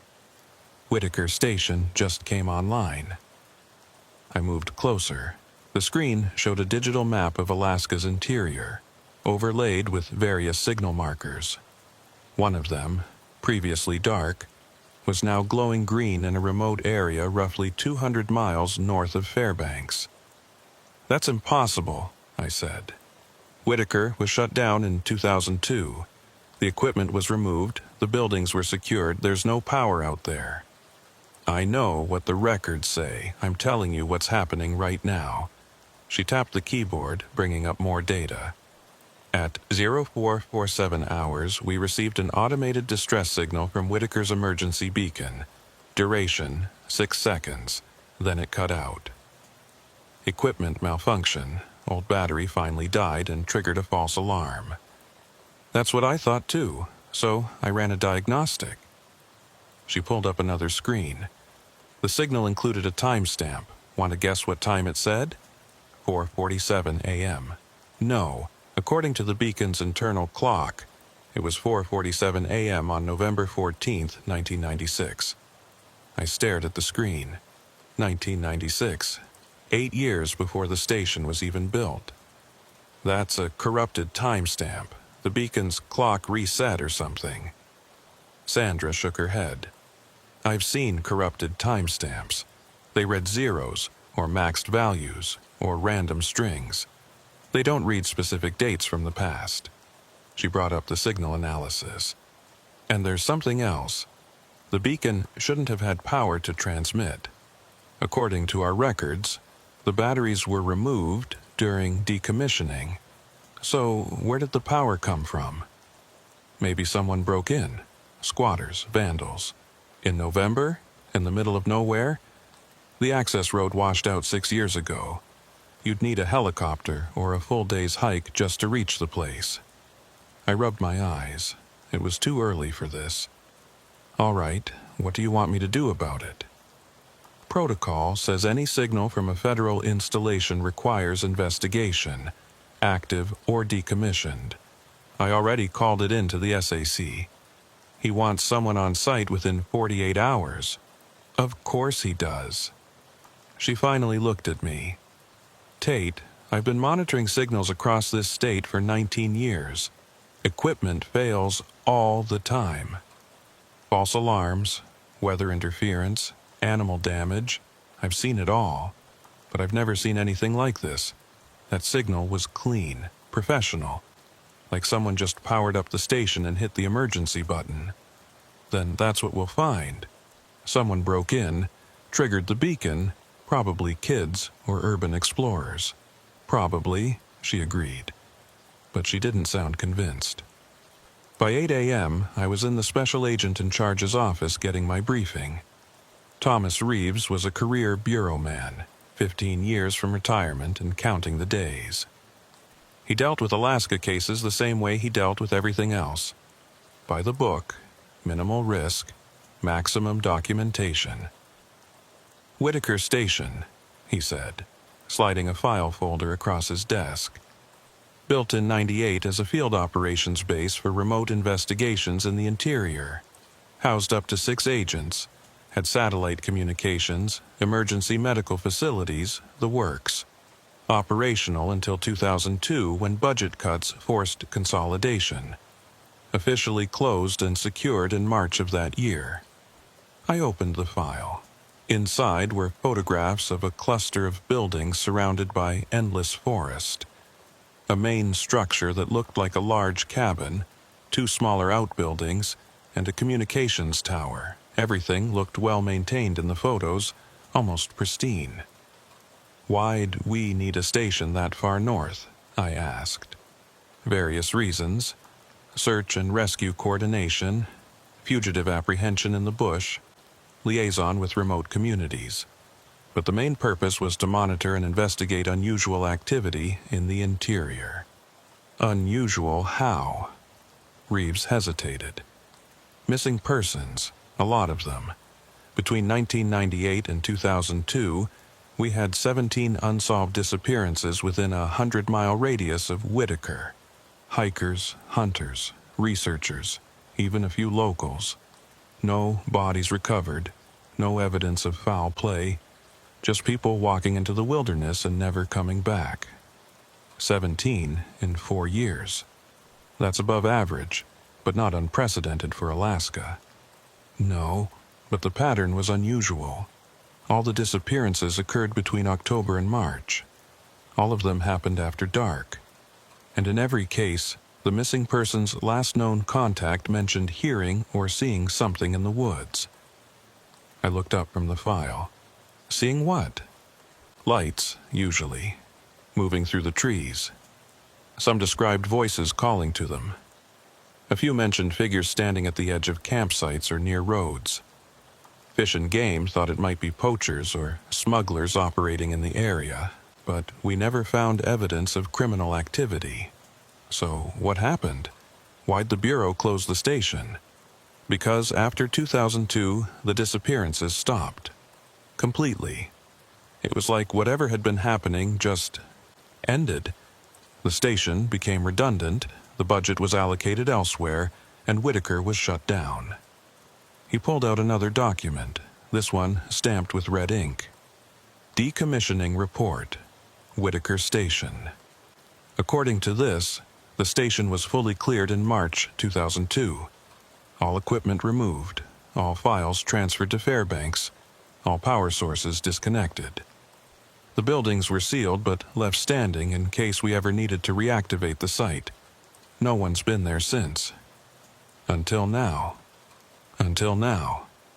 Reeves leaned back in his chair. I need you to fly up there, check the buildings, determine how that beacon activated, and secure the site. Take someone with you.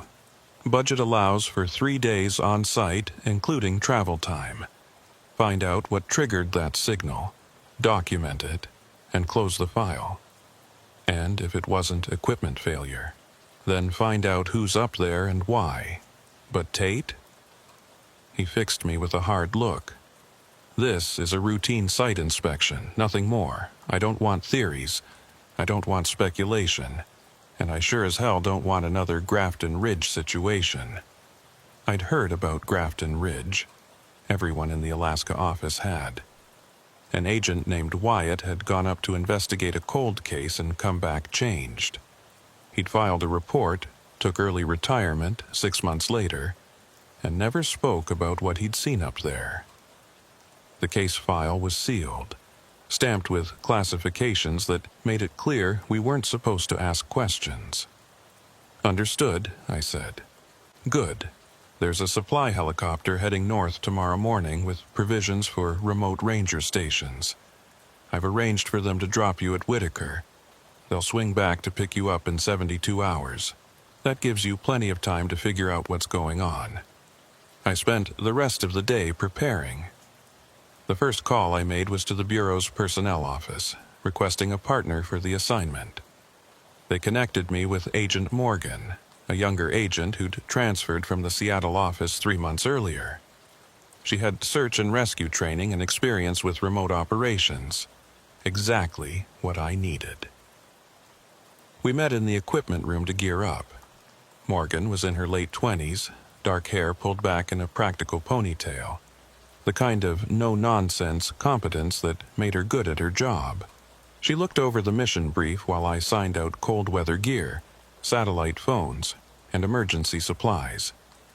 "Whitaker Station," she said. "I've heard of it." "What did you hear?" "That it was built on a bad piece of land. That the agents stationed there had problems." "What kind of problems?" She shrugged. "Mental health stuff, mostly. Stress, isolation, paranoia. The kind of thing that happens when you stick people in the middle of nowhere for months at a time. A few of them requested early transfers. One supposedly had a breakdown and had to be airlifted out." "Who told you this?" "Just office gossip. Could be bullshit." She looked at me. "Why? You think there's something to it?" "I think 12 years is a long time for equipment to spontaneously reactivate.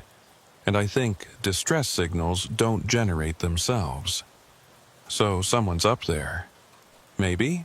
Or maybe the place has a squatter problem, and we're about to have an awkward conversation with some off-grid hermit." Morgan smiled.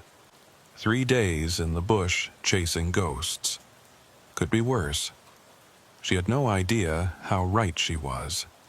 The helicopter picked us up at dawn the next morning. It was a Bell 407, civilian contractor doing supply runs for the Park Service and Forest Service. The pilot, a woman named Chavez, loaded our gear without comment, then gestured for us to climb aboard. "Ever been to Whitaker?" she asked as we lifted off. "No," I said. "You?" "Twice. Last time was maybe 8 years ago, dropping off surveyors. Place gave me the creeps." "Why?" "I don't know, just did. The buildings are too quiet, you know, like they're waiting for something." She adjusted course, heading north. "You know it used to be staffed, right? FBI field station? That's why we're going. Someone triggered the emergency beacon." Chavez frowned. "That's weird. There's no power up there. I mean, unless someone brought a generator, but even then." She shook her head. "You'll see when we get there. The place feels wrong." We flew in silence after that, watching the landscape transform beneath us. Anchorage gave way to foothills, which gave way to endless forest broken only by frozen rivers and the occasional clearing. No roads, no houses, just wilderness stretching to the horizon. 2 hours into the flight, Chavez pointed ahead. "That's it." Whitaker Station sat in a clearing carved from the forest, accessible by a dirt track that had mostly grown over. From the air, it looked smaller than I expected. 1 main building, 2 outbuildings, and the communications tower rising above the trees. Everything was covered in a thin layer of snow, undisturbed except for animal tracks. As we descended, I noticed something odd. The main building had lights on.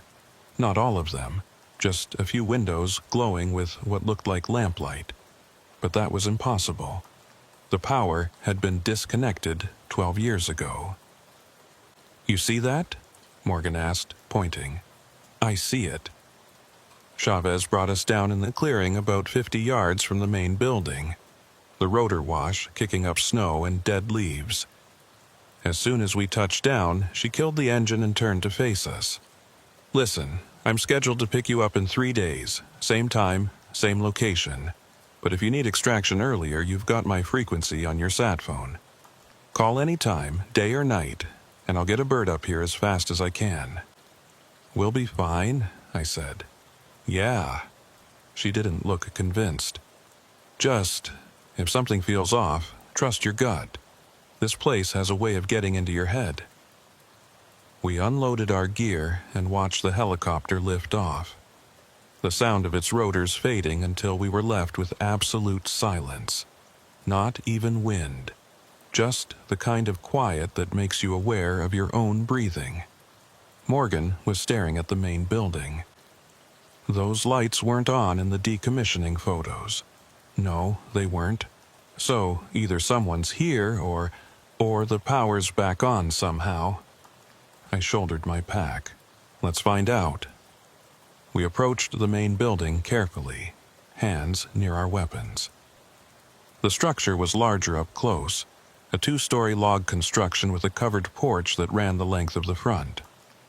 The door was closed, and through the windows I could see what looked like lamplight flickering. Not electric light, oil lamps or candles. I tried the door, unlocked. Inside, the station was exactly as the decommissioning photos had shown it. Open floor plan with a central common area, kitchen to the left, offices and storage to the right, stairs leading to the second floor where the sleeping quarters would be. Everything was covered in a thin layer of dust, but otherwise the place looked maintained, clean, almost lived in. And in the kitchen, on the counter next to the sink was a coffee maker with fresh coffee in the pot. Morgan moved past me, touching the pot with the back of her hand. It's warm. How warm? Like it was made this morning. I looked around the room. No dishes in the sink, no food out, no signs of habitation except for the coffee and those oil lamps burning on the tables. Someone had been here, possibly within the last few hours. FBI, I called out. This is a federal installation.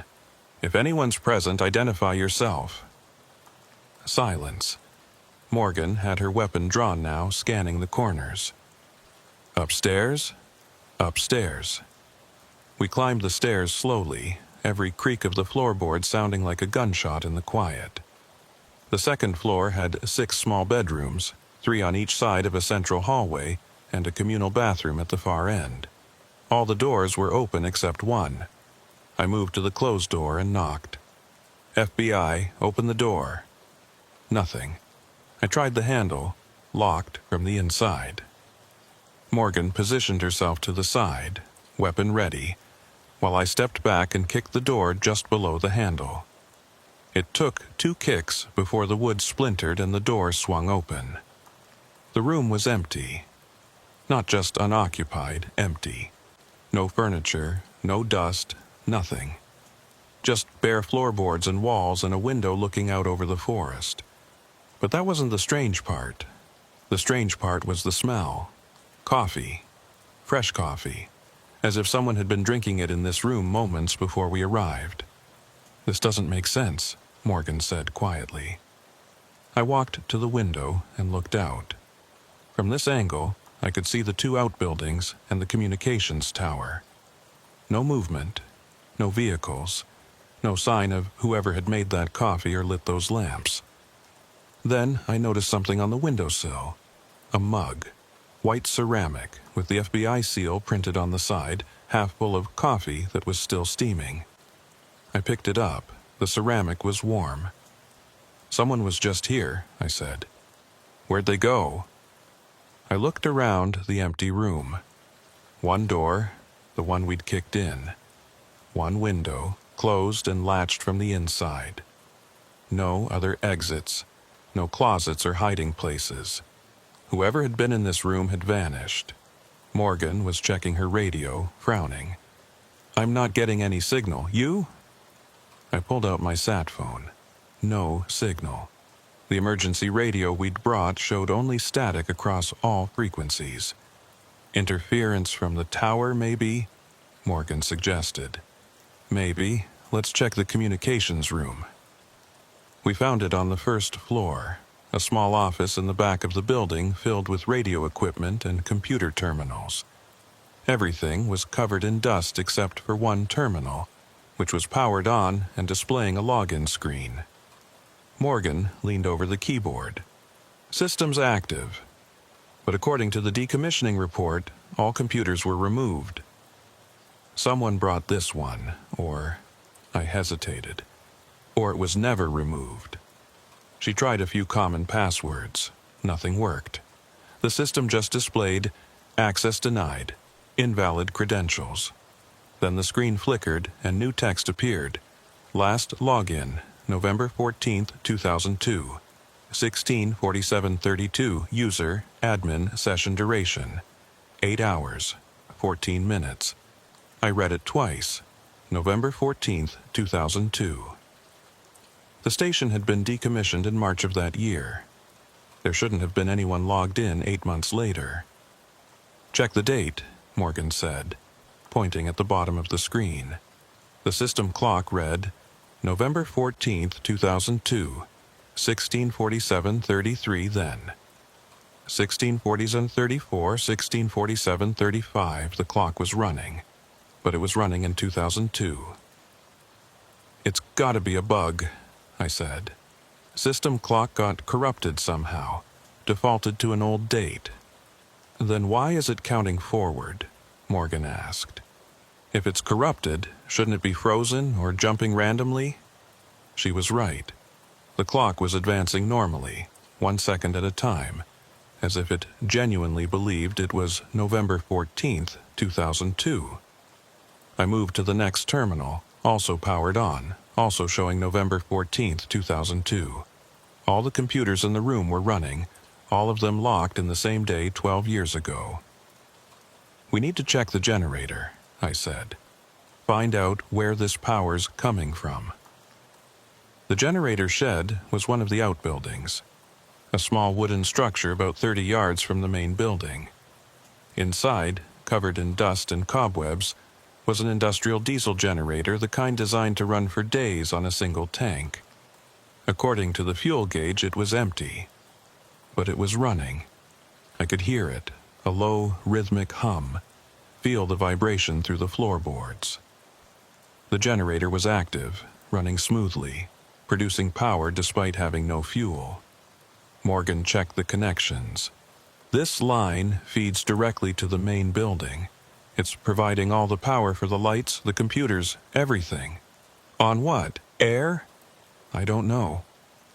She tapped the fuel gauge. This has to be broken. The generator can't run without fuel. I looked at the diesel tanks mounted to the wall. All empty. The valves rusted shut. The fuel lines were dry. And yet the generator continued its steady, impossible hum. This is wrong, Morgan said. All of this is wrong. The coffee, the computers, the generator. Someone's messing with us. Or something's wrong with the place itself. She looked at me. What's that supposed to mean? I didn't answer. I was thinking about what Reeves had said. The disappearances, the patterns, the reports of lights and voices in the woods. And I was thinking about that beacon signal with its timestamp from 1996, 2 years before the station was even built. We need to check the other building, I said. The one with the emergency beacon. The communications tower stood at the edge of the clearing, a metal lattice structure maybe 60 feet tall, with a small equipment shack at its base. The door was padlocked, but the lock was old and rusted. It took me 3 tries with my pocket tool to break it. Inside, the equipment shack was cramped and cold. Most of the space was taken up by backup batteries and emergency equipment, all of it covered in dust and clearly non-functional. But in the center of the room, mounted on the wall, was the emergency beacon. It was active. The LED indicator was glowing green, and the digital display showed signal transmitted 04:47:18. The timestamp, though, made my stomach drop. November 14th, 1996. That's impossible, Morgan said. The station wasn't built until 1998. I looked at the beacon more carefully.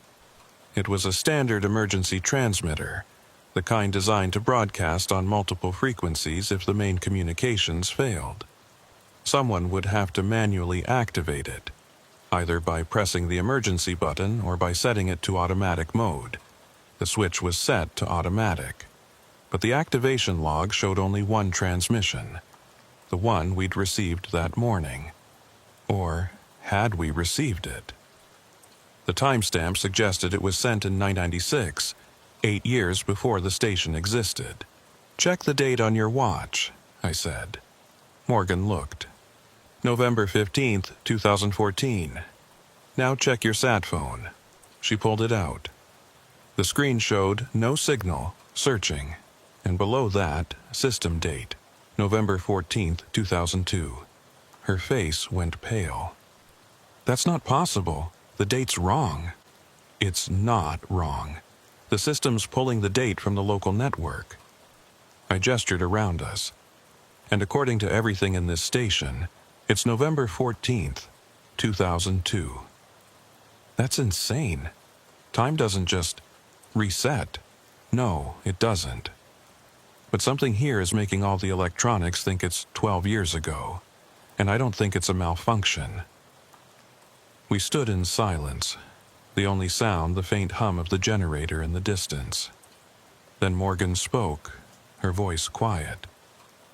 What if we're not really here? What? What if this is some kind of, I don't know, temporal echo or something? What if the station exists in multiple times at once, and we've somehow crossed into a version that's stuck in 2002? That's not how reality works. Then how do you explain the coffee? The generator? The computers? She looked at me. Someone made coffee this morning. Someone logged into those systems. But according to the dust and the decay, no one's been here in years. How do you explain that? I couldn't. Every rational explanation felt insufficient. Equipment malfunction didn't account for fresh coffee. Squatters didn't explain generators running without fuel. And nothing explained the consistent timestamp anomalies showing dates that shouldn't be possible. We need to search the rest of the station, I said finally. Document everything. Take photos, gather evidence. Then we get Chavez back here and we leave. And tell Reeves what? That we found a time machine. We tell him the truth. The station is experiencing unexplained technical anomalies, possibly equipment failure or environmental interference. We recommend a full technical team investigate before anyone else is sent here. Morgan nodded, but she didn't look convinced. Neither was I. We spent the next 2 hours methodically searching every building. The more we found, the more disturbed I became. In the main building, we discovered a refrigerator that was running and stocked with food. Milk, eggs, fresh vegetables, all with expiration dates from November 2002. In one of the offices, we found a calendar on the wall, turned to November 2002, with several dates marked: meetings, supply runs, routine maintenance. And in every room, every corner, we found evidence that someone had been living here recently. Beds that were made, trash cans that had been emptied, dishes that were clean. As if the station was fully staffed and operational. But there was no one here. In the second outbuilding, which housed storage and emergency equipment, we found something that made me stop cold. A logbook, lying open on a desk, with entries dated November 14th, 2002. The handwriting was neat, professional. 600, shift change. Agent Morrison relieving Agent Keller. 0745. Routine perimeter check. No anomalies observed. 1200. Communications test successful. All systems nominal. 1600. Subject reported hearing voices near north perimeter. Investigated. No evidence found. That last entry was circled in red ink with a note scrawled beside it. Third report this week. Recommend psych evaluation. I flipped back through the pages. The logbook covered the entire month of November 2002, entries every few hours documenting routine station operations. Shift changes, equipment checks, supply inventories. Normal, boring, procedural work. Except for recurring entries about subjects hearing voices and anomalous sounds in the perimeter. The last entry was dated November 14th, 2002 at 16:47 hours. The exact time showing on every computer in the station. It read, generator failure. Emergency power activated. Investigating source of... The sentence ended mid-word. After that, blank pages. "Tate," Morgan called from across the room. "You need to see this." She was standing in front of a wall of filing cabinets, one drawer pulled open. Inside were personnel files, dozens of them, each one documenting an agent who'd been stationed at Whitaker between 1998 and 2002. Morgan held up one file. "This is Agent Morrison, the one who wrote that last log entry." I took the file. It contained standard personnel information: service record, certifications, medical reports. But attached to the front was a black and white photograph of a man in his 30s, dark hair, serious expression. I'd seen that face before, recently. "Where?" Morgan asked when I told her. "I don't know, but I've seen him, maybe in the personnel database, or..." Then it hit me. The coffee mug. The one on the windowsill upstairs, still steaming. It had been sitting next to something I'd barely registered at the time: a photograph in a small frame. A photograph of 3 people standing in front of Whitaker Station, smiling at the camera. The man in the center was Agent Morrison. We ran back to the main building, taking the stairs 2 at a time. The room was exactly as we'd left it. Empty, no furniture, the window latched shut. But the coffee mug was gone. So was the photograph. "It was right here," I said, pointing at the windowsill. "The mug and the frame both right here." Morgan checked the floor, the corners, anywhere the items might have fallen. Nothing. "Someone took them while we were in the other building." "We would have seen them. We were only gone 20 minutes and we had line of sight to this building the entire time." "Then where?" A sound from downstairs. Footsteps. Someone walking across the common area. We drew our weapons and moved to the hallway. From the top of the stairs I could see the main room below. Empty. But I could still hear the footsteps, clear and distinct, pacing back and forth. "FBI!" I shouted. "Identify yourself!" The footsteps stopped. Then, impossibly, I heard a voice. My voice. "FBI! Identify yourself!" It was coming from below, from the common area. My words, repeated back to me in my own voice, but with a slight delay, like an echo. Morgan's face had gone white. "That's you. That's your voice." The footsteps resumed, pacing, back and forth. And now I could hear breathing, slow and steady, as if whoever was down there was waiting for something. "We need to leave," Morgan whispered, "right now." But as we started down the stairs, the lights went out. Not gradually, all at once, every lamp, every light in the building extinguished in an instant. The only illumination came from the weak November sunlight filtering through the windows. And in that dim light I saw something that made my blood freeze. At the bottom of the stairs, standing in the shadows of the common area, was a figure. It was tall, man-shaped, wearing what looked like standard FBI field gear. But there was something wrong with it. The proportions were off, the posture too rigid, and where a face should have been, there was only darkness. The figure tilted its head, as if studying us. Then it spoke in my voice. "FBI, identify yourself." Morgan grabbed my arm. "Go. Go now." We backed up the stairs, weapons trained on the figure. It didn't follow, it just stood there, motionless, that empty space where its face should be pointed directly at us. When we reached the second floor, we ran, through the hallway, into one of the back bedrooms, slamming the door behind us. I pushed a dresser against the door while Morgan checked the window. "It won't open," she said, yanking at the frame. "It's sealed or painted shut." "Break it." She used the butt of her gun to smash the glass, clearing the fragments from the frame. Below us was about a 12-foot drop to the ground. Not ideal, but manageable. From the hallway, I heard footsteps again. slow, methodical, coming up the stairs. "Go," I told Morgan. She climbed through the window and dropped, landing in the snow and rolling.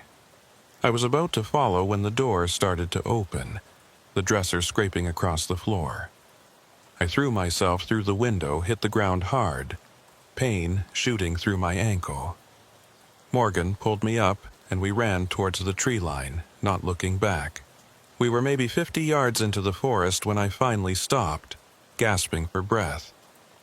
Behind us, Whitaker Station sat silent and dark, no sign of movement. "What the hell was that?" Morgan demanded. "I don't know." "It spoke with your voice, Tate. It was imitating you." "I know. And the coffee, the logs, the dates, none of this makes any sense." "I know." I forced myself to calm down. "We need to get to higher ground, get a signal on the sat phone, and call for extraction. Chavez said she'd come early if we needed her." We climbed a ridge overlooking the station, trying to get clear of whatever interference was blocking our communications.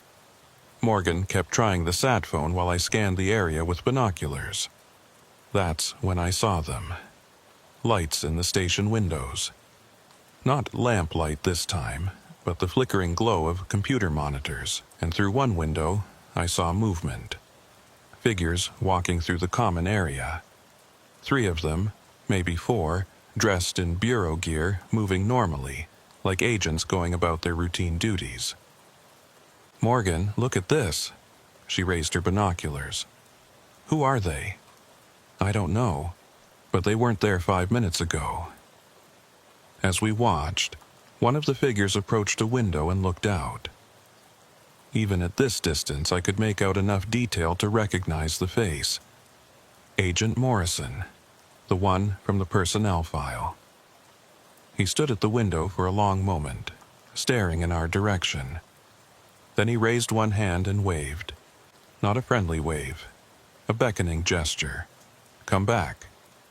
"Got signal," Morgan said suddenly. "It's weak, but..." The sat phone screen flickered, then displayed. System date, November 14th, 2002, then it went dead. We tried for another hour, moving to different positions, trying every frequency and every device we had. Nothing worked. Whatever was wrong with Whitaker Station, its influence extended far beyond the buildings themselves. As the sun started to set, we made camp in a small depression surrounded by trees, far enough from the station to feel safe, but close enough to keep watch. We didn't build a fire, didn't want to advertise our location, and we took turns on guard while the other tried to rest. I had first watch. Morgan fell asleep almost immediately. Exhaustion finally overtaking fear.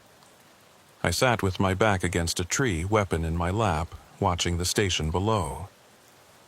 The lights stayed on all night. Through the windows, I could see those figures moving around, living their normal routines. At one point, I watched someone, maybe Morrison, walk out to the generator shed, check something, then walk back. Routine maintenance, normal operations, as if nothing was wrong, as if it was November 14th, 2002, and Whitaker Station was still fully staffed and operational. Around 3 a.m., I heard something in the forest behind us, footsteps crunching through snow. I woke Morgan silently, and we both turned to face the sound. A figure emerged from the trees. It was me, not something that looked like me, not an imitation or a shadow. It was me, down to the last detail. Same clothes, same gear, same weapon.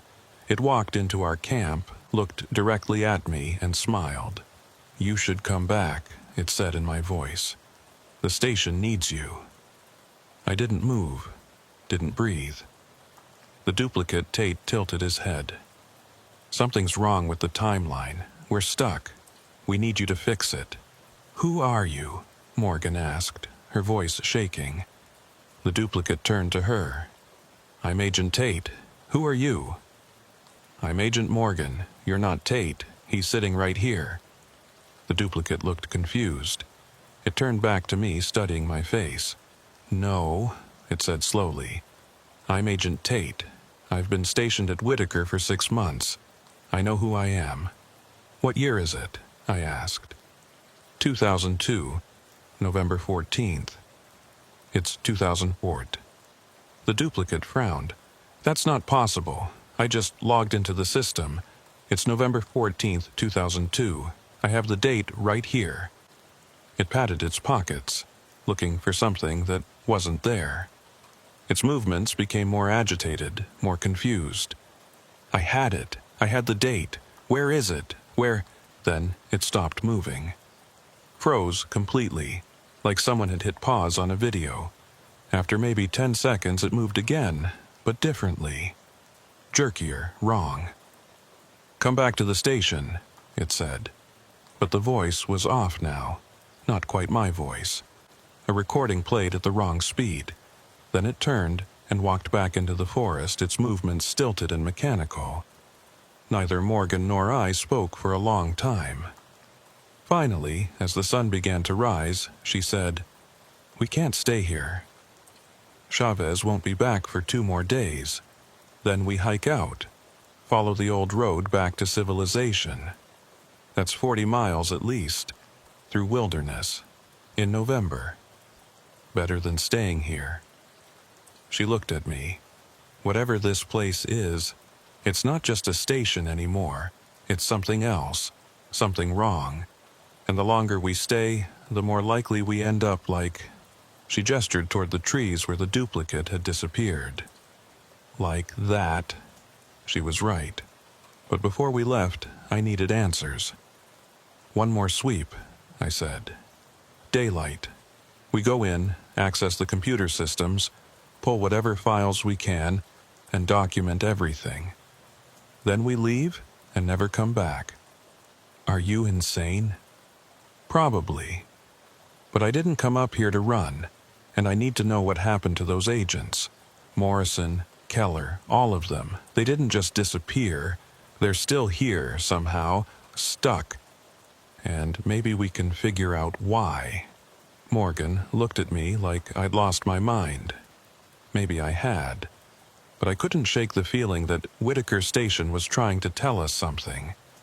That those figures in the windows, those voices in the dark, they were warnings. Or cries for help. We approached the station at dawn, when the light was weak and the shadows were long. The buildings looked different in the morning. Less threatening, more sad. Like something abandoned that was desperately trying to remember what it used to be. The front door was unlocked, same as before. Inside, the station was empty again. No figures, no movement, just silence and dust and those oil lamps burning on the tables. Their wicks somehow still supplied with fuel after 12 years. Morgan stayed by the door, weapon drawn, while I moved to the communications room. The computers were still active, all of them locked at that same login screen.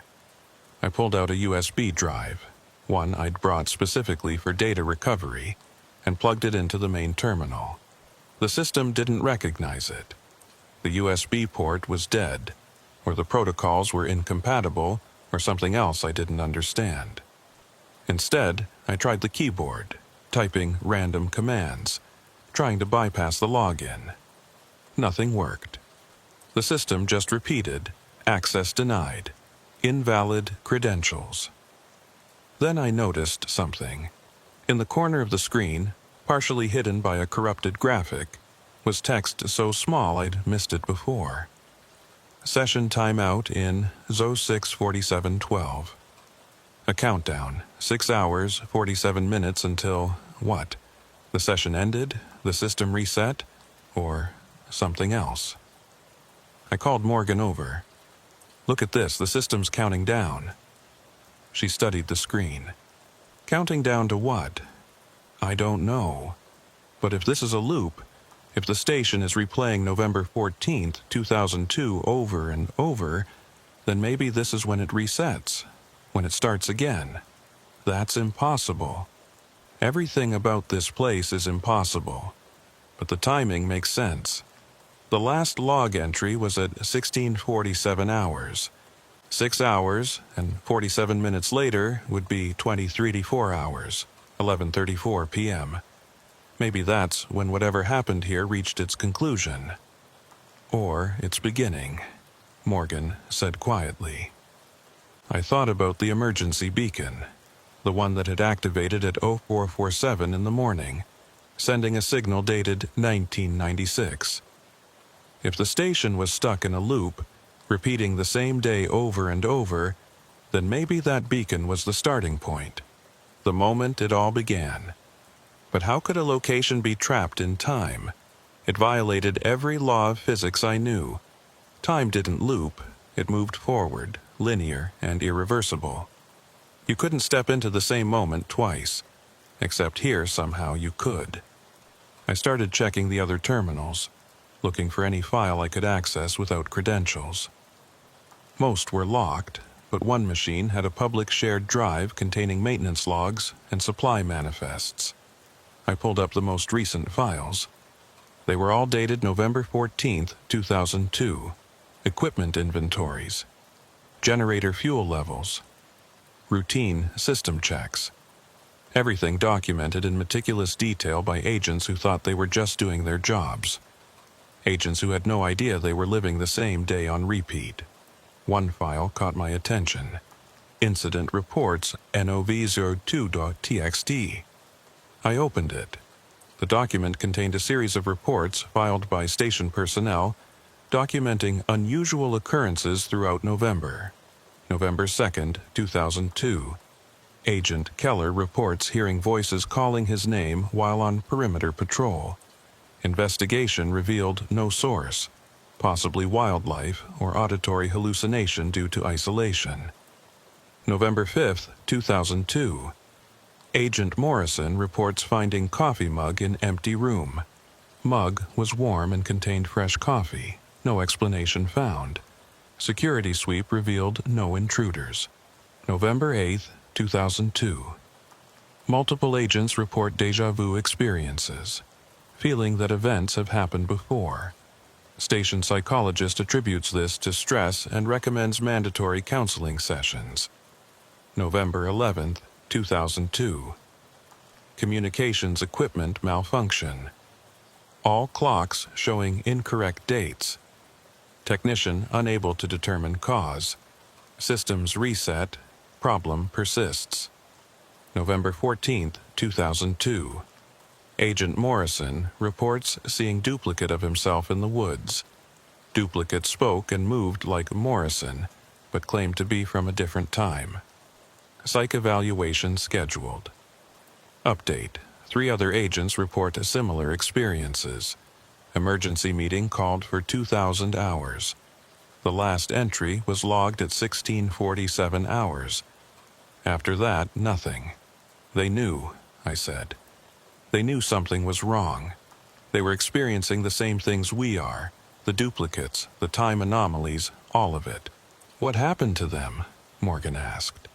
I minimized the text file and checked the directory for other documents. There were dozens. Personnel files, mission reports, technical specifications for the equipment. But one folder made my hands go cold. Video surveillance. The station had security cameras, I said. We found them mounted in the corners of the main room, small and unobtrusive. They were still active, tiny red lights blinking steadily. And if they were active, that meant they'd been recording. I navigated to the surveillance folder and found hundreds of files, all dated November 14, 2002. Each one was time-stamped, 6-hour blocks covering the entire day. I opened the first one. CM row 1 Zorro Sos 06 Onguard. The video player loaded. Black and white footage, slightly grainy, showing the main common area in the early morning hours. Empty. Nothing moving except occasional shadows from the lamps. I fast-forwarded. At 04:47 a.m. something changed. The lights in the station flickered. Once, twice, then steadied. And in that moment, as the lights stabilized, I saw something appear in the center of the room. A figure. just standing there motionless. It hadn't walked in, it had simply materialized, as if it had always been there, but the camera only just noticed. The figure was wrong. Its proportions were off, its posture too rigid, and it had no face. For maybe 30 seconds, the figure stood completely still. Then it tilted its head, as if listening to something, and then it began to move. Not walking, but gliding, as if its feet weren't quite touching the floor. It moved through the room, pausing at doorways, looking into offices, searching for something. "What is that?" Morgan whispered. "I don't know." The figure approached one of the cameras, tilting its head up to stare directly into the lens. This close, I could see that where its face should have been, there was only smooth blankness, like unfinished sculpture. No features at all. Then the video cut to black. When it resumed 10 seconds later, the figure was gone. The room was empty again. I opened the next file. KM 0106 12 morning footage. Agents moving through the station, going about their routines. 3 men and 2 women, all dressed in bureau gear, all looking professional and competent. I recognized Morrison from his personnel photo. He was making coffee in the kitchen, talking to a female agent I didn't recognize. Everything looked normal, too normal. I fast-forwarded again. At 08:15, one of the agents, a tall man with a beard, walked to the front door, opened it, and stepped outside. The camera view didn't extend beyond the doorway, but I could see him standing on the porch, looking out at the forest. He stood there for a long time, too long, maybe 5 minutes without moving. Then he turned around and walked back inside. But something about him had changed. His movements were slightly off, mechanical, like he was consciously thinking about each step instead of walking naturally. The other agents didn't seem to notice. "Play it back," Morgan said, "when he walks out." I rewound the footage and played it at normal speed. The bearded agent walked to the door, opened it, stepped out. From this angle, I couldn't see what he was looking at in the forest, but I could see his face. His expression changed, from curiosity to confusion to fear. And then, just before he turned to come back inside, to something else. Something blank, empty, like someone had reached into his head and turned something off. "It got him," Morgan said. "Whatever's out there, it got him." I continued through the files. The footage showed the agents going about their day, seemingly unaware that anything was wrong. But if you watched closely, you could see the changes. Little inconsistencies. Agents appearing in rooms they hadn't walked into. Conversations that looped. The same exchange happening twice within an hour. Objects moving when no one was near them. And periodically, in the background, just visible at the edge of the frame, I'd see that faceless figure. Watching.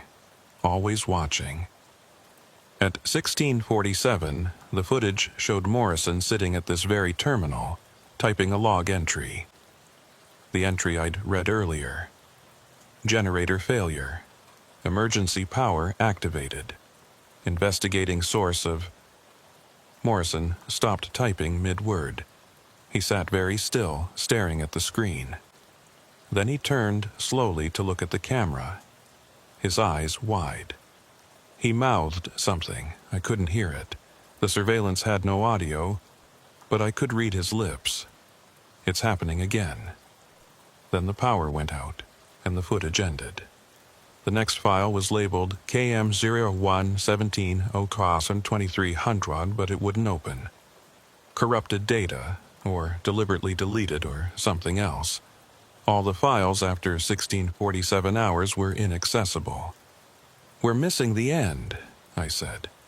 "Whatever happened after Morrison wrote that log entry, it's not here."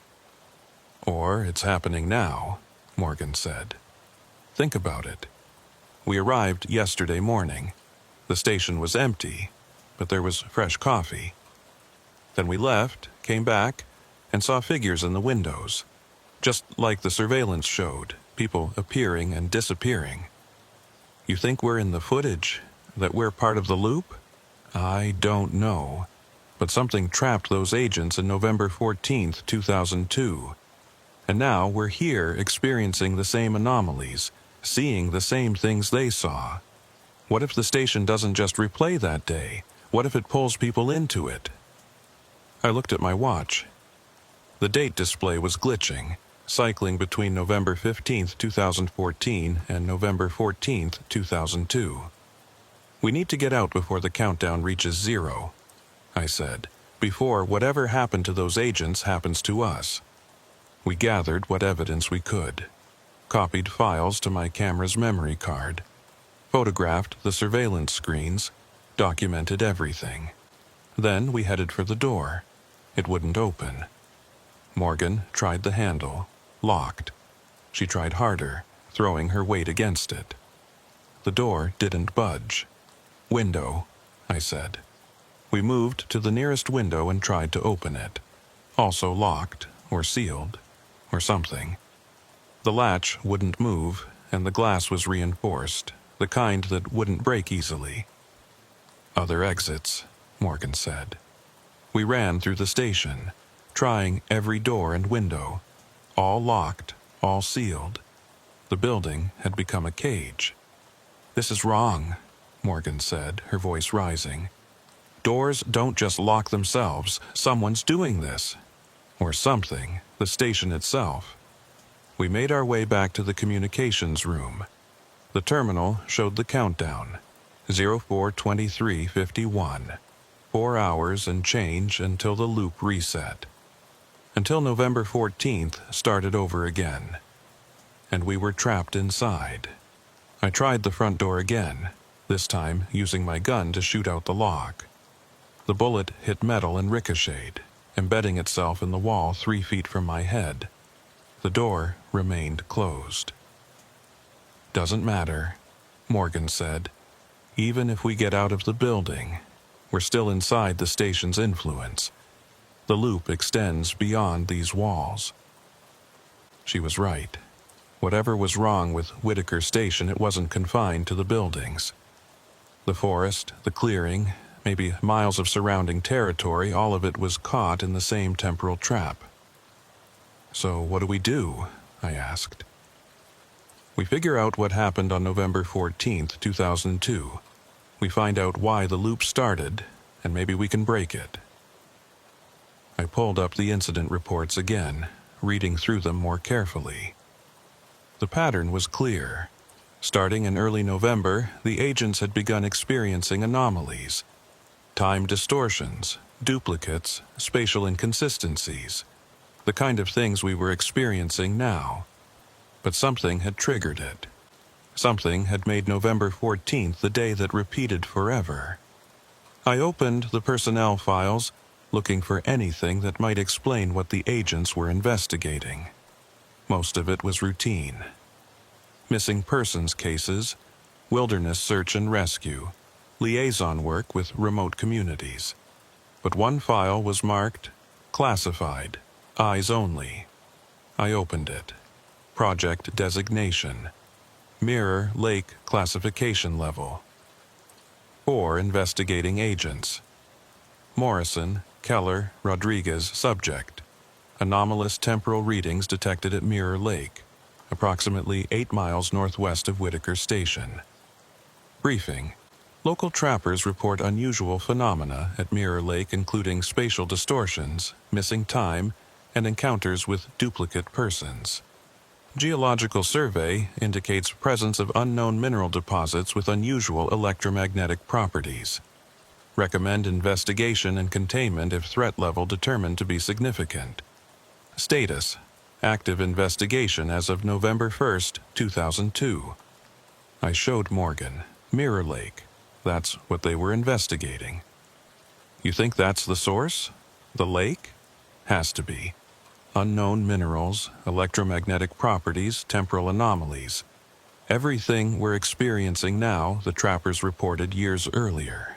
The station was built here to investigate Mirror Lake, and somehow it got caught in whatever effect the lake generates.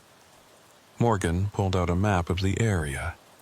Mirror Lake is 8 miles northwest. If we could get there, maybe we could find out what's causing this. Or we'd walk right into the source and get even more trapped than we already are. Do we have another choice? I looked at the countdown. 03:54:17. Less than 4 hours until something happened. Reset, recurrence, or something worse. And we had no way out except forward. We need supplies, I said. Cold weather gear, emergency rations, weapons. If we're going to hike 8 miles through the wilderness to a potentially lethal anomaly, we might as well be prepared. We raided the station's storage room, taking everything we could carry. As I was loading my pack, I heard something from upstairs. Footsteps. Multiple people walking around. "The agents are back," Morgan whispered. We moved to the bottom of the stairs and looked up. Through the second-floor hallway, I could see shadows moving. 3 figures, maybe 4, walking from room to room. Then one of them appeared at the top of the stairs. It was Morrison, or something that looked like Morrison. He stood there, looking down at us with an expression I couldn't read. "You shouldn't be here," he said. "Neither should you," I replied. "You've been dead for 12 years. He tilted his head. "I died?" The station was closed in 2002. Everyone was evacuated. "No." He shook his head slowly. "I'm still here. We're all still here. We never left." Another figure appeared behind him. A woman, maybe 30, with short dark hair. "He's right," she said. "We've been here the whole time. Waiting." "Waiting for what?" Morgan asked. "For someone to fix it, to break the loop." Morrison started down the stairs. "We're stuck. Every day is November 14th. We wake up, do our routines, and then it resets, over and over, for years. We need help." He reached the bottom of the stairs and extended his hand. "Come with us. We'll show you." I didn't take his hand. "Show us what?" "The recordings, the ones after 1647 hours. We saved them. You need to see what happened." Morgan and I exchanged looks. This could be a trap. These figures could be the same faceless things we'd seen in the surveillance footage, wearing human faces to lure us deeper into whatever had consumed the station. But they could also be the real agents, or what was left of them, genuinely trapped and desperate for help. "Show us," I said. Morrison led us back to the communications room. The other agents followed. There were 4 of them total, all wearing bureau gear from 12 years ago. They moved stiffly, like people who'd been sitting still for too long, but their eyes were alert, aware, human. Morrison sat at the terminal and entered a password. The system beeped, access granted, and he navigated to a hidden folder I hadn't seen before. "After the power went out at 1647 hours, we managed to restart the backup systems," he explained. "We documented everything that happened next. But when the loop reset, these files were hidden, protected by encryption so they wouldn't be erased. We've been waiting for someone from outside to find them." He opened a video file. "CAM 01-17-0-23-34. The footage showed the station in darkness, lit only by emergency lighting. The timestamp read 1700 hours, 13 minutes after Morrison's last log entry. The agents were gathered in the common area, 5 of them, clearly scared. Morrison was talking, gesturing emphatically while the others listened. No audio, but I could read the body language. They knew something was wrong. At 17:23 hours, the front door opened. No one had approached it. No one had touched the handle. It simply opened as if inviting something inside. The agents backed away, weapons drawn. For maybe 30 seconds, nothing happened. Then a figure appeared in the doorway. It was the faceless thing from the earlier footage. But now there were more of them.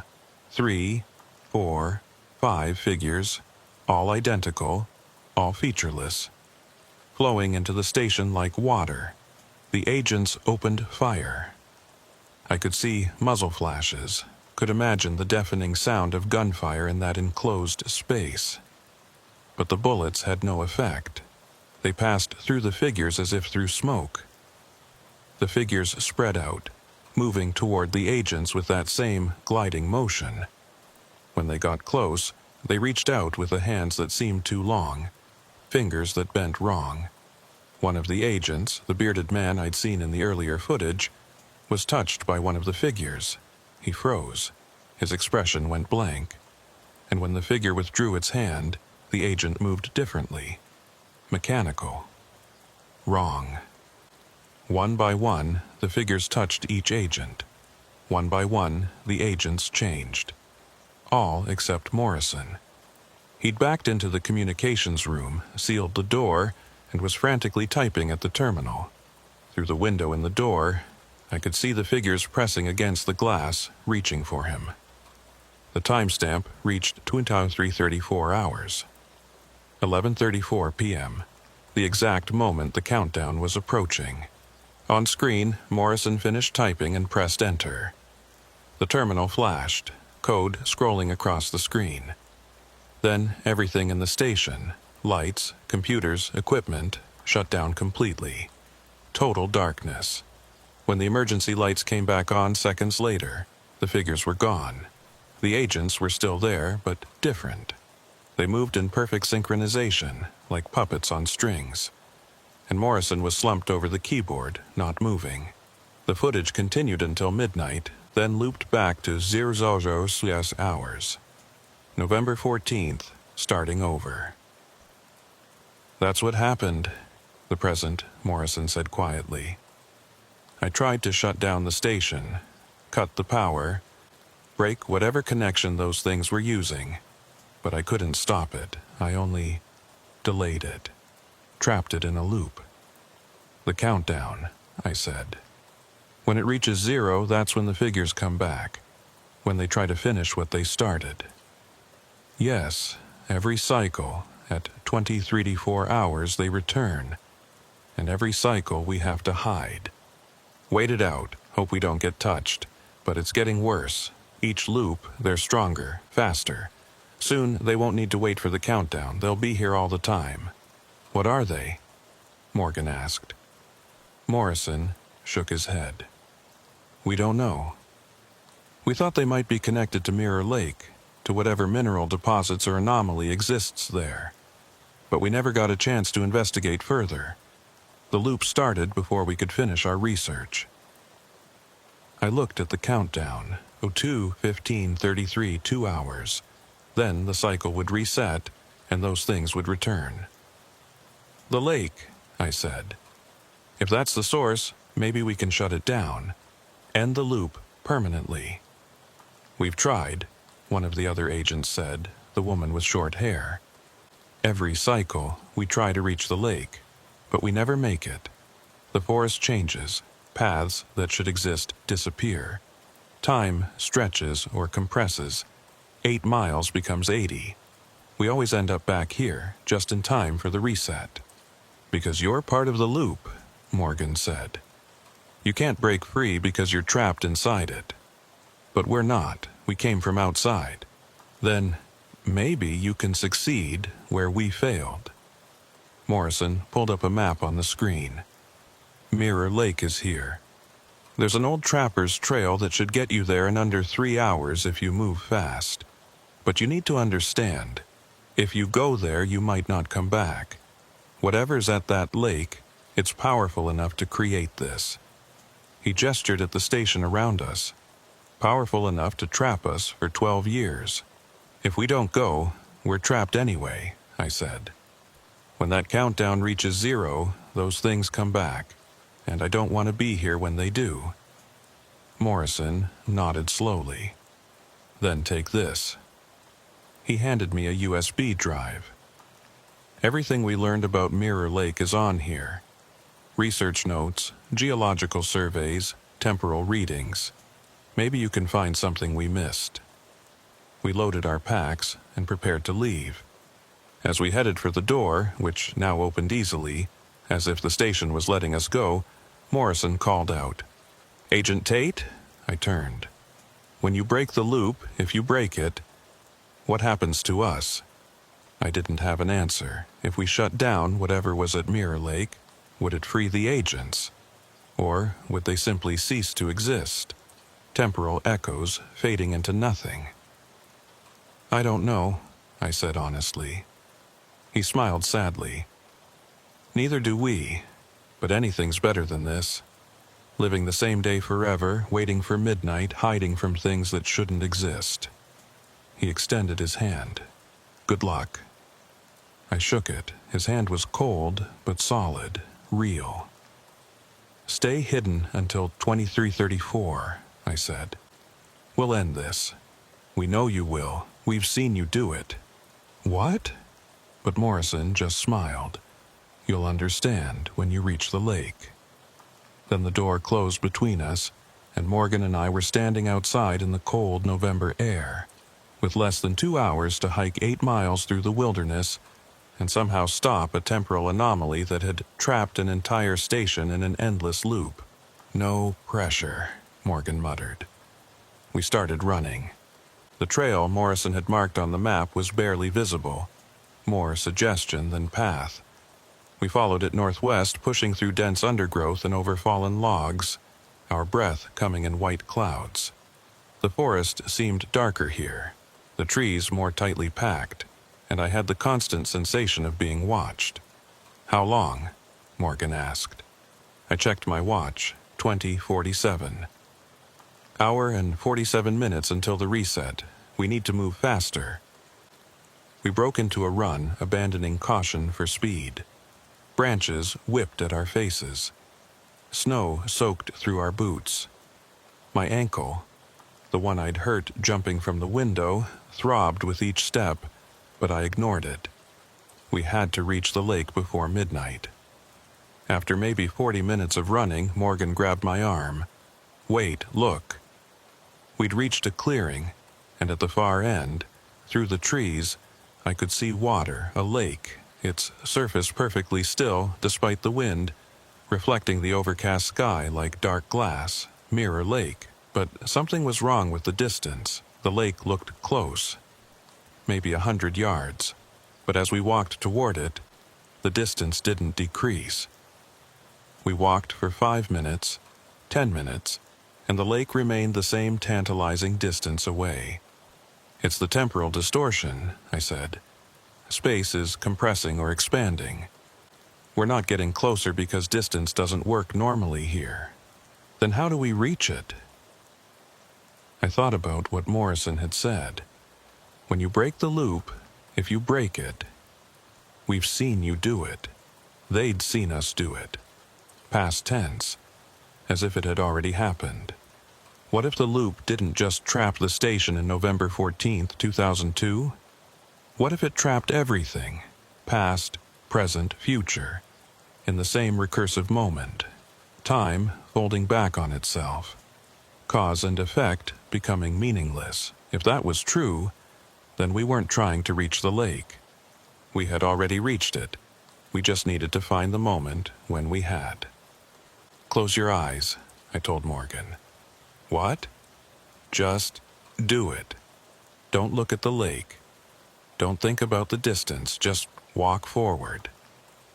She looked at me like I was insane, but closed her eyes. I did the same. Then we walked, trusting our feet to find the path, refusing to measure the distance.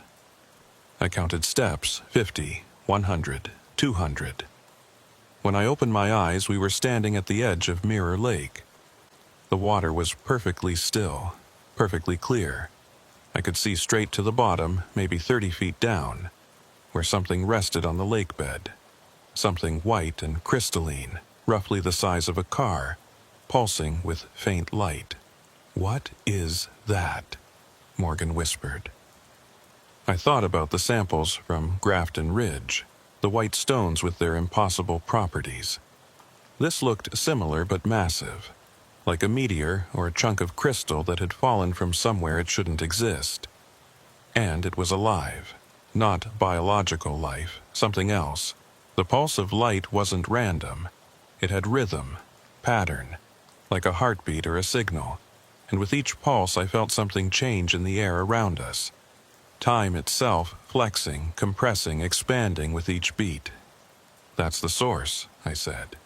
"That's what's generating the loop." "How do we stop it?" I had no idea. You couldn't shoot time, couldn't arrest it or contain it, and I suspected that getting close to that thing in the lake would trap us the same way it had trapped the station. But Morrison had said we would break the loop, had said he'd seen us do it, which meant there was a way even if I couldn't see it yet. I pulled out the USB drive Morrison had given me and plugged it into my tablet. The files loaded: research notes, temporal readings, geological surveys. Most of it was beyond my understanding, complex physics and theoretical mathematics. But one document caught my eye: Mirror Lake Final Analysis. XD. Opened it. The crystalline structure at the lake bottom is generating a localized temporal field approximately 10 miles in diameter. Initial readings suggest the field creates a stable time loop, with all events within its radius recurring indefinitely. The loop appears to have begun on November 14, 2002, at 00012 hours, though the exact trigger mechanism remains unknown. Attempts to remove or destroy the crystal have failed.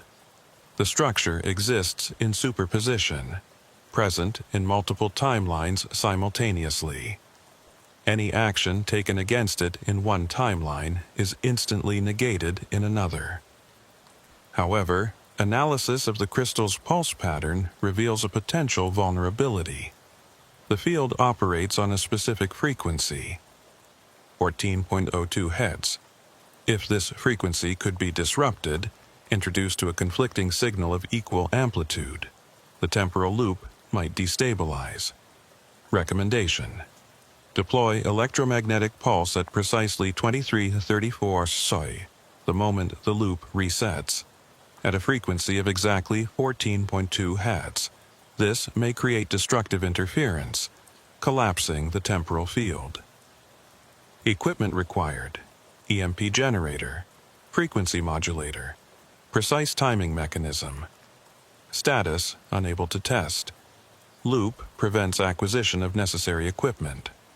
Recommend future investigation team bring appropriate tools. I read it twice, then showed Morgan. They figured it out. The agents knew how to break the loop. They just couldn't do it themselves because they were trapped inside. Do we have an EMP generator? No, but I thought about the station, the generator that ran without fuel, the computers locked in time, the emergency beacon. All of it powered by something that shouldn't work. The station itself is generating electromagnetic pulses, I said. That's how the loop maintains itself. It's constantly broadcasting the same signal, reinforcing the same moment. If we could reverse it, use the station's own power against the loop. How? I checked the countdown on my watch. 00:42:18. 42 minutes until midnight, until the reset. We go back, I said, back to the station.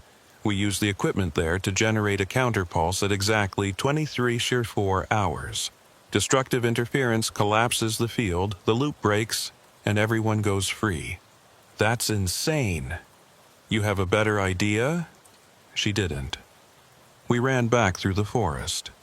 This time, the distance worked normally, or as normally as anything did in this place. 10 minutes of hard running brought us to the edge of the clearing where Whitaker Station sat, lights glowing in the windows. My watch showed 23:15, 19 minutes.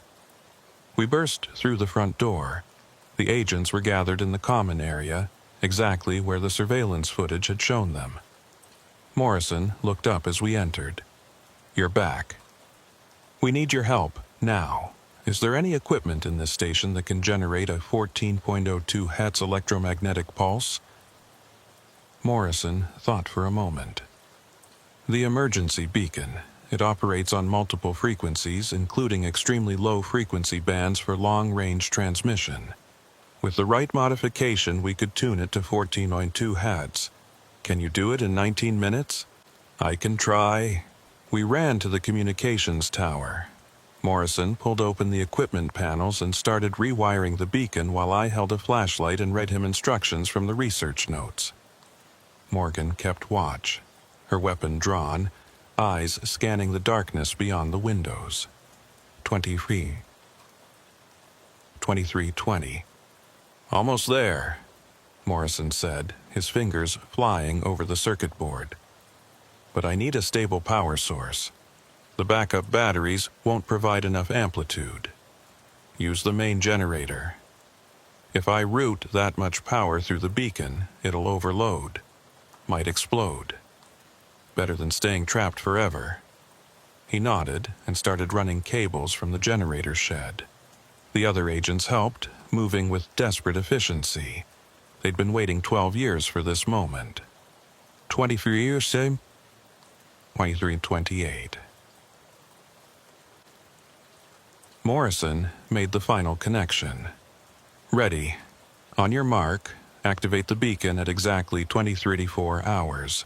The pulse should propagate through the temporal field, creating the interference pattern we need." Should? This is theoretical physics operating at the edge of known science. Should is the best I can offer. Fair enough. We gathered in the communications room. Through the windows I could see the forest had gone still. No wind, no movement. Even the falling snow had stopped mid-air, frozen in place. Time itself was holding its breath. 23:32. Morrison's hands were shaking. "Whatever happens, thank you. For trying. We're not done yet." 3:33. Morgan gripped my arm. "Tate, look." Through the window, figures were emerging from the forest. Dozens of them, hundreds, all faceless, all identical, converging on the station with that same gliding motion. They were early. "They know what we're trying to do," Morrison said. "They're going to stop us." The figures reached the building and began pressing against the walls, the windows, the doors. I could hear them now. Not sounds exactly, but something felt through bones and teeth. A frequency just below hearing, vibrating in my skull. They were trying to get in. 23:34 twag. "Now!" I shouted. Morrison slammed his hand on the beacon activation switch. The equipment shrieked, a sound like metal tearing. Every light in the station went out. The generator roared, overloading, pumping massive amounts of power through cables never designed for such current. Outside, the figures froze. Then the windows exploded inward, glass spraying across the room. The walls cracked, the floor buckled. And through it all, that shriek continued, rising in pitch and volume until I thought my eardrums would burst. Morgan was screaming something, but I couldn't hear over the noise. Morrison had collapsed, blood running from his ears. The other agents were on the ground, hands over their heads, and the figures were inside. They moved toward us, dozens of them, reaching out with those impossible hands. One grabbed my arm, and I felt cold spread through my body. Not temperature cold, the absence of something. The absence of time, of forward motion, of change. I was being erased. With my free hand, I reached for Morrison's terminal and pressed the emergency shutdown. The entire station went dark. The generator died. The beacon stopped broadcasting. Silence. Complete and absolute silence. Then, somewhere in that silence, I heard something crack. Not a sound, a feeling. Like ice breaking on a frozen lake, like reality itself fracturing. The figures evaporated, not disappeared. Evaporated, like water under sudden heat. They came apart into nothing, their forms dissolving into the air, and the station began to change. The walls aged a dozen years in seconds. Paint peeled, dust accumulated, equipment corroded. Everything that had been preserved in the loop rushed forward, catching up to the present. The agents, too. I watched as Morrison aged, his hair graying, his face lining. The others as well, 12 years passing in moments. But they weren't dying. They were being released, pulled forward into their proper time. Then the floor gave way beneath me, and I was falling. I woke up to helicopter rotors and voices shouting over the noise. Someone was checking my pulse, securing a neck brace. I tried to sit up, but hands pushed me down gently. Don't move. You might have spinal damage. Where? You're being airlifted to Fairbanks Regional. Just stay still. I managed to turn my head enough to see outside the helicopter. Below us, Whitaker Station was collapsing. The main building's roof had caved in. One of the outbuildings was on fire, and the communications tower was bent at a 45-degree angle, like a tree broken by wind. Morgan, I said. Agent Morgan, is she? She's in the other bird. Unconscious, but stable. You both got lucky. Lucky, that was one word for it. They kept me in the hospital for 3 days. Broken ribs, concussion, severe exhaustion, frostbite on 3 fingers. Morgan had similar injuries plus a fractured collarbone. The doctor said we'd been exposed to extreme cold for an extended period, that we were lucky to be alive. They asked what happened. I told them we'd been investigating Whitaker Station when part of the structure collapsed. Emergency extraction. Simple accident. They seemed to accept that. On the 4th day, Reeves visited. He sat in the chair next to my bed, looking older and more tired than I remembered. Chavez called in an emergency extraction request, he said without preamble. Said you'd activated your distress beacon 3 days after she'd dropped you off. When the rescue team arrived, they found both of you unconscious in the wreckage of the station. Want to tell me what really happened? It's in my report. I read your report. Structural collapse due to decades of deferred maintenance. But that doesn't explain why every piece of electronic equipment in that station was fried, or why the generator was still running despite having no fuel, or why we found 5 sets of personal effects from agents who've been officially missing for 12 years. I said nothing. The site's being cleared, Reeves continued. Complete teardown, environmental remediation, the works. We're saying it's contaminated with hazardous materials from old equipment. The area's being sealed, no further access permitted. And the agents, Morrison, Keller, the others? Reeves pulled out a folder. According to updated records, all 5 agents stationed at Whitaker in 2002 resigned their positions and left the Bureau in March of that year. No forwarding addresses, no pension claims, just gone. That's not what happened. That's the official record. He fixed me with a hard look. Whatever you think you saw up there, whatever you experienced, it stays between us. The investigation into Whitaker Station is closed. Case file sealed. As far as the Bureau is concerned, you and Morgan went up there, found an abandoned facility in dangerous condition, and nearly died when it collapsed. Nothing more. And if I tell the truth, then you'll be in psychiatric evaluation by end of week, and your career will be over by end of month. Is that what you want? I thought about those agents. Morrison and the others, trapped in the same day for 12 years, waiting for someone to free them. If I told the truth, their sacrifice would be dismissed as delusion or fabrication. They'd be footnotes in a file marked mental health episode. No, I said quietly. That's not what I want. Reeves nodded.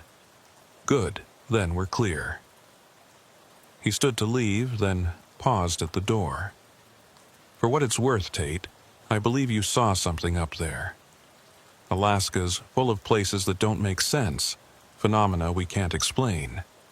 The Bureau's policy is to document, contain, and classify, not to understand. Why not?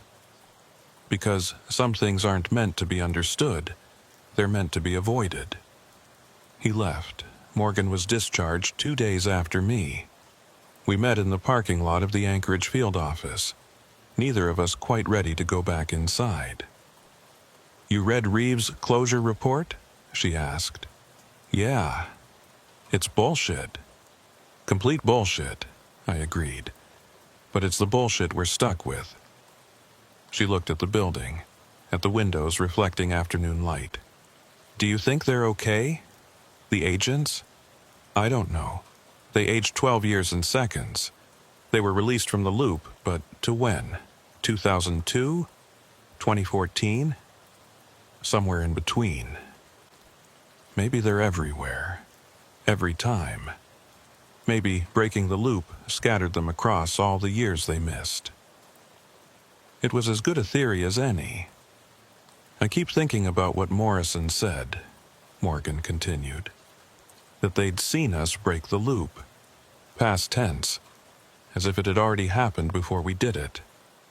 Closed time-like curve. Effect preceding cause. Is that even possible? After what we saw, I have no idea what's possible anymore. We stood in silence for a long moment. Finally, Morgan spoke again, her voice quiet. I've been assigned to a new case, Fairbanks field office. They need someone with remote experience. You taking it? Yeah. Getting out of Anchorage for a while sounds good. She looked at me. What about you? I've got 3 weeks medical leave. After that, I shrugged. We'll see. She extended her hand. Stay safe, Tate. You too. I watched her drive away, then stood alone in the parking lot as the sun set behind the Chugach Mountains. Alaska's winters were long and dark, the kind of dark that made you forget what daylight looked like. I went home. Small apartment, minimal furniture, the temporary living space of someone who'd never quite settled in. I poured a drink and sat by the window, watching the city lights come on one by one. My phone rang around 9 p.m. Blocked number.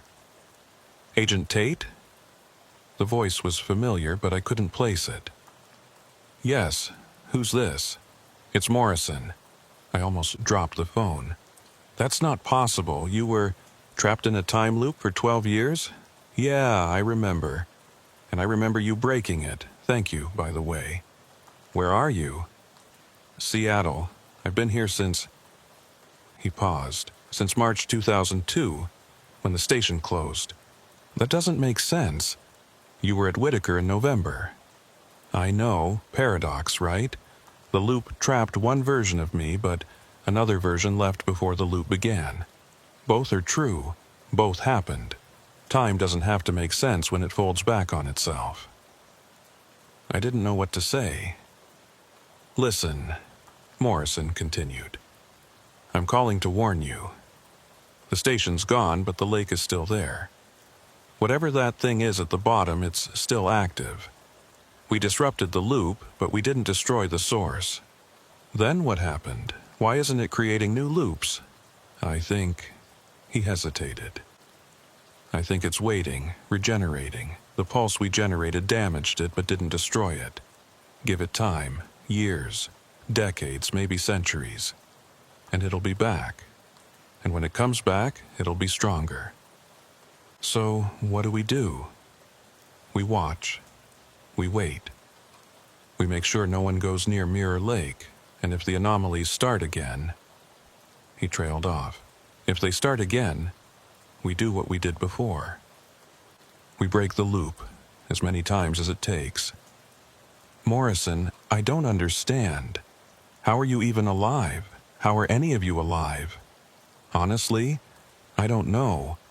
Maybe the loop preserved us. Maybe by breaking it, you pulled us back into linear time. Or maybe... He laughed, but it sounded hollow. Maybe we're not alive at all. Maybe we're just echoes. Temporal after-images that think they're real. That's... impossible? Yeah. So was everything else we saw. I heard voices in the background on his end. Someone calling his name. "I have to go," Morrison said. "But Tate? Thank you. Whatever we are now, it's better than being trapped. Remember that." The line went dead. I tried calling back. The number didn't exist. For weeks after, I tried to find Morrison. Checked bureau databases, Seattle field office records, anything that might confirm he was real. I found nothing. No Agent Morrison matching his description. No Seattle address. No phone records. He'd either never existed, or he existed in a way I couldn't prove. 6 months later, on a routine assignment near Fairbanks, I asked a local ranger about Mirror Lake. He looked at me oddly. "Mirror Lake? There's no lake by that name up here." "Northwest of the old Whitaker Station site." "Oh, you mean Echo Lake." "Yeah, that's out there. Nobody goes there, though. Place gives folks the creeps." "Why Echo Lake?" "Because sounds echo strange there. People hear their own voices calling to them from across the water. Hunters avoid it. Trappers won't go near it." I didn't correct him on the name. Maybe it changed. Maybe it had always been Echo Lake and Morrison's reports were wrong. Or maybe the lake itself was rewriting the past, erasing its own existence one memory at a time. I never went back, neither did Morgan. We kept in touch for a while, emails, occasional phone calls, but gradually drifted apart. Last I heard, she'd left the Bureau entirely, teaching criminology at a university in Oregon, building a normal life far from Alaska's anomalies.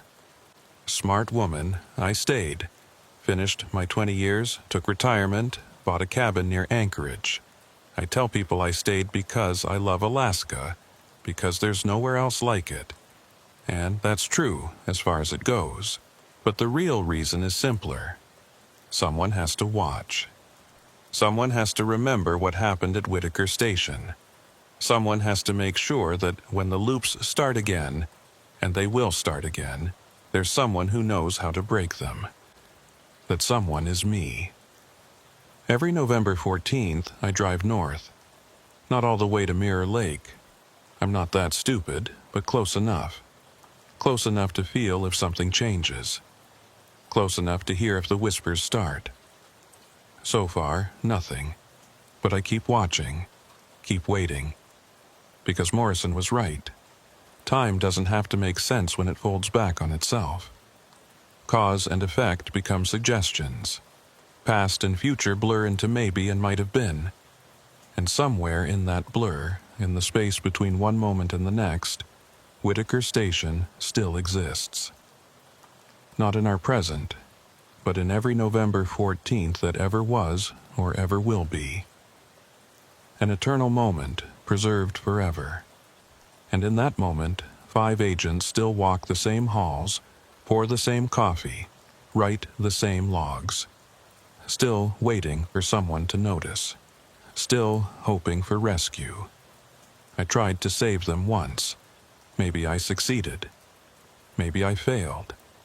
Maybe success and failure are the same thing when time loops back on itself. All I know is this.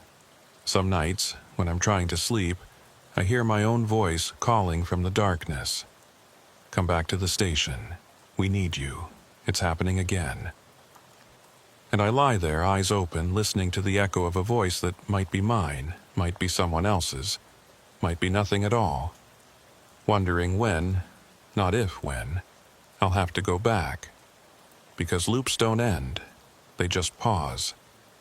And the pause is almost over. The dead don't always stay buried in Alaska. 6 years ago, FBI agent James Keller disappeared while investigating disappearances linked to Aurora activity. His camp was found intact, but he was gone. No tracks, no body, just his GPS tracker on the ground, battery dead, until 3 days ago, when it started transmitting again.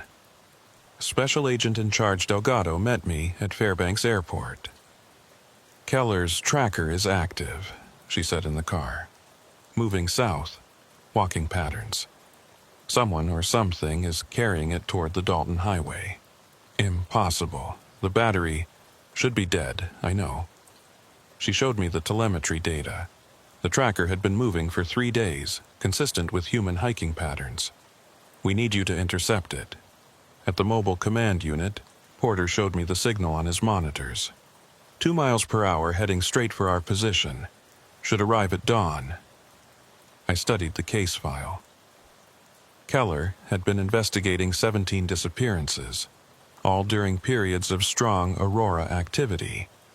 His final report mentioned witnesses seeing people who aren't people, figures with wrong proportions, calling to them in familiar voices. 3 days after filing that report, Keller went into the field. Never came back. We spent the day preparing. As night fell, early at 4 p.m. in February, the temperature dropped to -20. We took shifts monitoring the signal. Around 3 a.m., Porter called me. Signal's accelerating, was 2 miles per hour, now 7, 10, 15. On screen, the GPS marker raced south at impossible speed through roadless terrain. Then it stopped, 2 miles from our position. "Sprint, then stop," Leo suggested. "Like it's fleeing something." Porter frowned. "I'm getting a secondary signal, same frequency, half a mile east of the first. 2 trackers? Or 1 tracker in 2 places?" I made the decision. "Briggs, we're going in, now, before it moves again."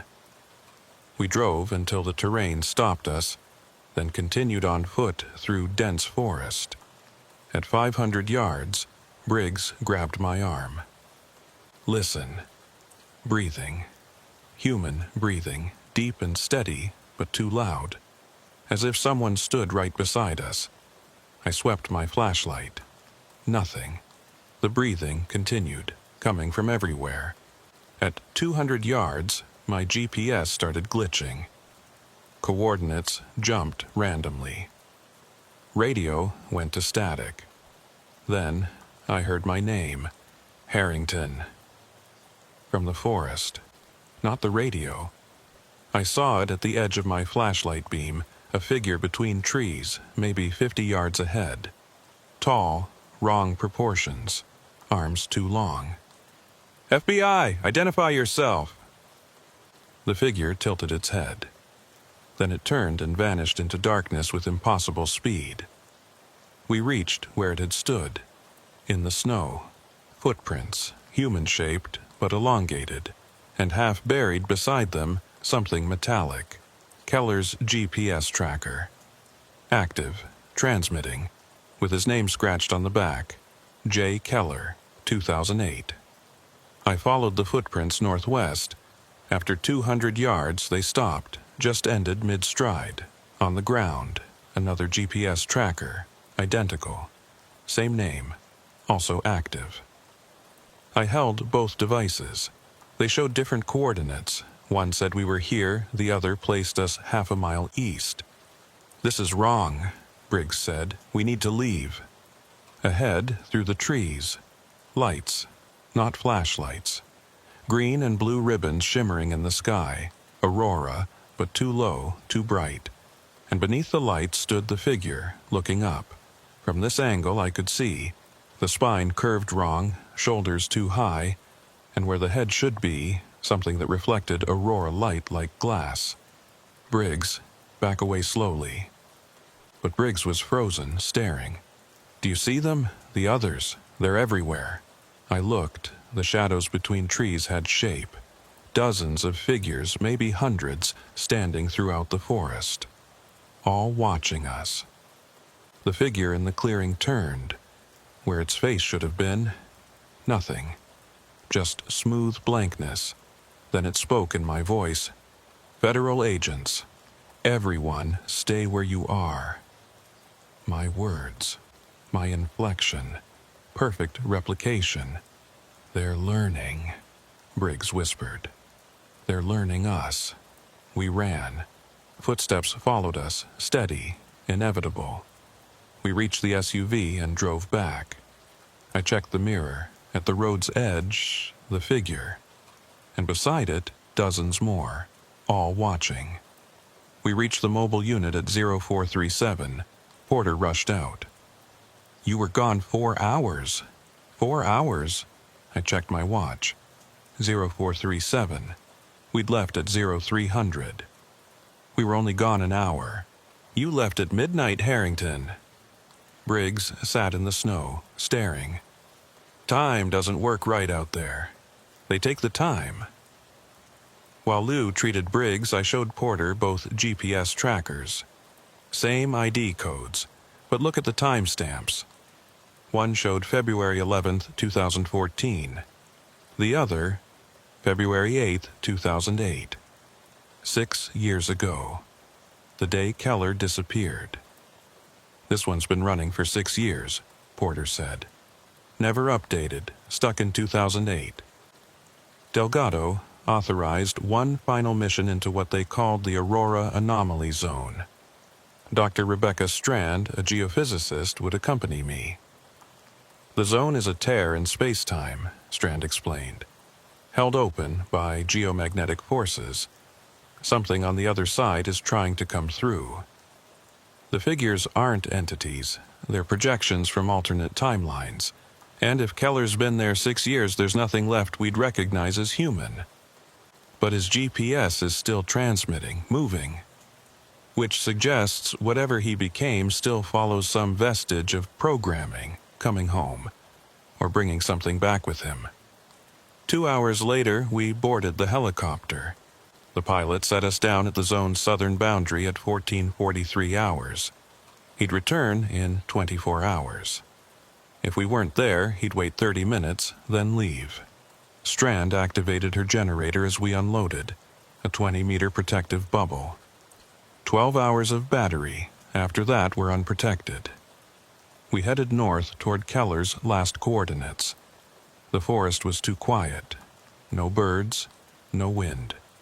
Above us, the aurora began shimmering. Too low, too bright. At 1612, my GPS malfunctioned, coordinates jumping wildly. "We're entering the distortion field," Strand said. Shadows fell at wrong angles. Distances compressed. A tree seemed to exist in 2 places at once. Then, footprints crossed our path. Human, but impossible. Stride varying from 5 to 15 feet. Depth inconsistent. "Made by something only partially in our reality," Strand said. "Phasing between here and somewhere else." The tracks led to a clearing. At the center, a backpack from the missing search team. Inside, a journal. Final entries in shaky handwriting. Feb. 10, 1847. Martinez walked into the Aurora. Now there are 5 Martinez, all real, all him. Feb. 11, UO 300. I'm splitting, becoming multiple versions. This version is writing. Another is running. Another is already dead. They're all me. Last entry, pen tearing the paper. Run. Quantum superposition, Strand whispered. Multiple realities collapsed into the same space. The figures aren't aliens. They're us. Versions from timelines that shouldn't exist. We found the search team member who wrote the journal. Dead in the snow. Peaceful. No rigor mortis, despite being missing 2 days. His jacket was from the 1970s. His badge showed a different name. Layered timelines, Strand said. His death in one, his life in another. All real. Above, the aurora pulsed. Deep vibrations I felt in my bones. At 1812, we reached the coordinates. In the clearing stood Agent James Keller, or something wearing his shape. Too perfect. Eyes reflecting aurora light with impossible colors. "Agent Harrington," he said flatly. "I know many things. I have walked through 6 years in 6 seconds. I have become something else. What happened to you?" The aurora touched me, showed me the truth. There is no single timeline. Everything that can happen does happen. I am all of those branches, all of those Kellers, and I'm coming home. Strand checked her instruments. "He's oscillating between hundreds of possible states. He's not one person anymore." Keller smiled, too wide, too many teeth. "I've been waiting. Knew you would come. Saw it happen 1,000 times, in 1,000 different ways." His form flickered. Keller old, Keller young, Keller dead, Keller inhuman, all real, all him. "Come with me," he said. "I can show you.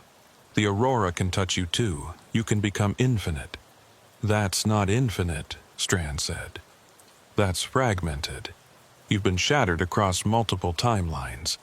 "The barrier is thinning," Keller said, looking at the aurora. "Soon, all impossible timelines will collapse into this one. The world will fracture into infinite versions, all existing simultaneously." Strand grabbed my arm. "We need to leave. The flux is too high. We're starting to desynchronize."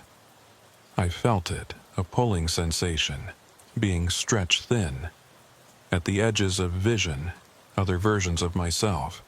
Different positions, different weapons, different choices. All real, all happening now. "You can't escape," Keller said. "You're already fracturing." I looked at my hand. It held my weapon. It was empty. It reached toward Keller, all simultaneously true. "Fight it!" Strand shouted. "Focus on one choice."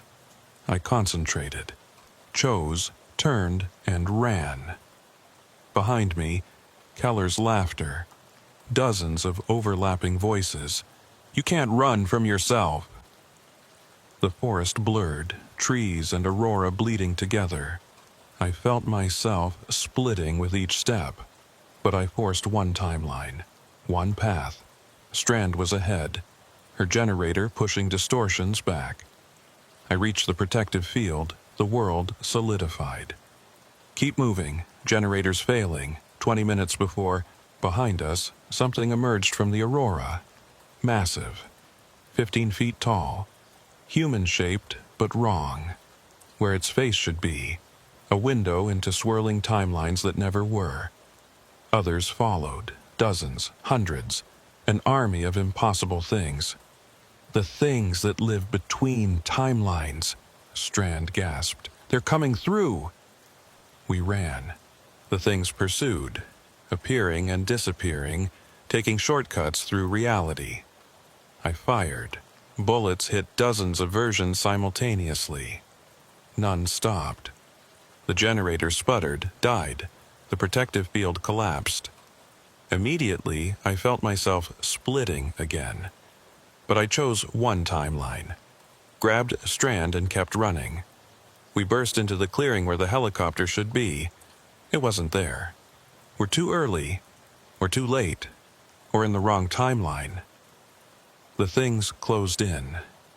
The aurora pulsed, and the world fractured. I saw every possible outcome simultaneously. Every timeline. Every version of this moment. All real. All happening. All now. I had to choose. I chose the timeline where the helicopter arrived, and because I chose it, forced that probability into reality, it became true. The helicopter appeared, descending through aurora light. "Get in, now!" We ran. The things reached out, trying to pull us into probability space. I grabbed the runner and pulled myself in, turned to help Strand. She was gone. Not taken.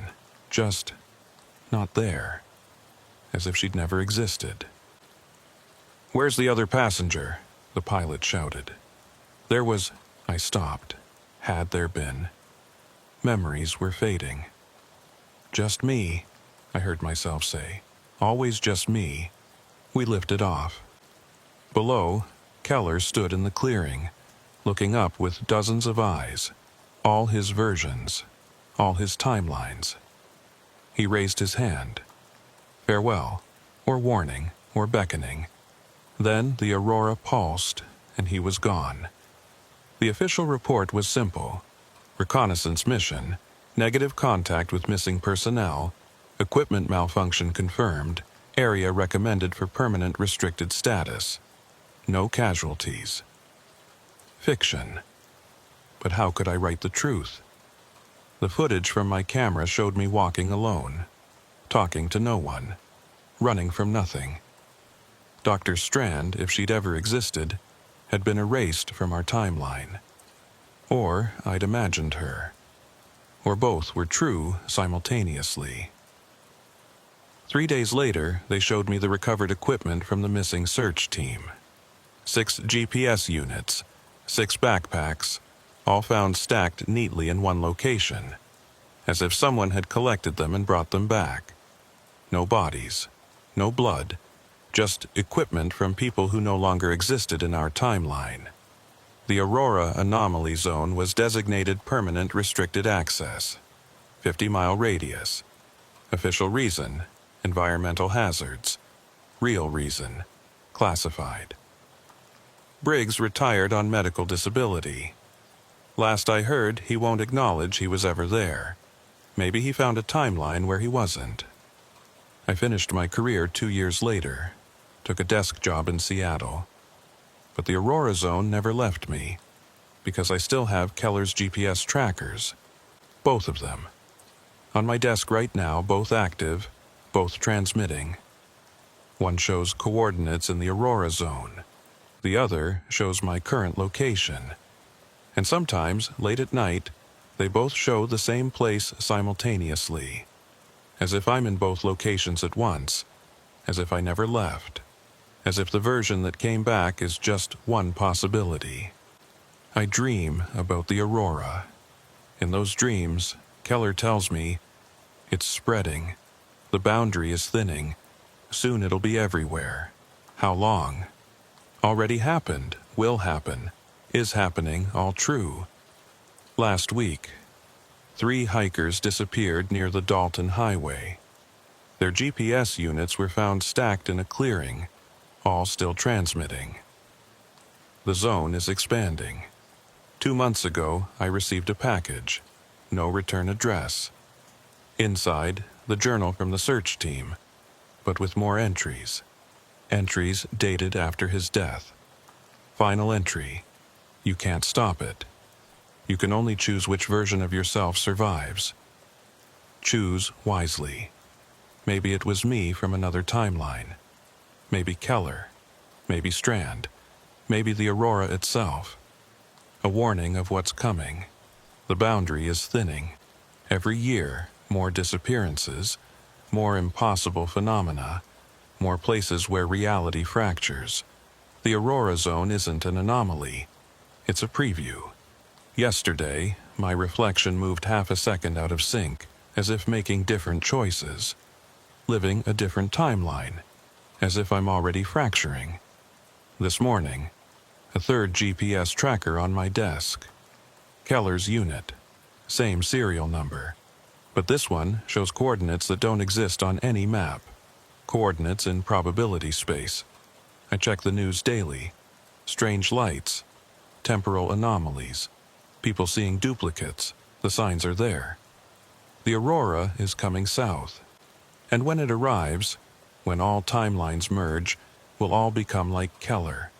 Fractured, existing everywhere and nowhere. Unless someone stops it. Unless... I keep those trackers on my desk. Monitor their signals. And when the Aurora is visible from Seattle, which shouldn't be possible, I watch and wonder, is this my timeline? the real one? Or am I just one possibility among infinite versions? Maybe Keller found the answer. Maybe that's why he stayed, embracing fragmentation rather than fighting it. Maybe there's freedom in existing in all states simultaneously. Or maybe he's trapped in hell, conscious in every timeline, aware of every possibility, unable to choose. I don't know, but I think about him when I see the aurora. Wonder if he's still walking between timelines, experiencing every version at once. Wonder if I'm joining him. This morning, I woke in 3 places: Seattle, Fairbanks, the Aurora Zone, all equally real. I chose Seattle, forced myself into that reality. But the choice gets harder every day. Soon I won't be able to choose at all. I'll exist everywhere. Everything. Every when. Just like Keller. The aurora is spreading. The boundary is failing. And there's nothing we can do except choose which version faces what comes next. I chose wrong once. In the zone. Left strand behind, or erased her, or watched her fragment. Sometimes I hear her voice, choose wisely. But how do you choose when all choices exist simultaneously? The GPS trackers show the same coordinates now. All 3. My current location. Which means I'm already there, in the zone, still walking. Never left. This reality, where I came back, wrote reports, retired, might be one possibility, one branch, and all the others are still happening.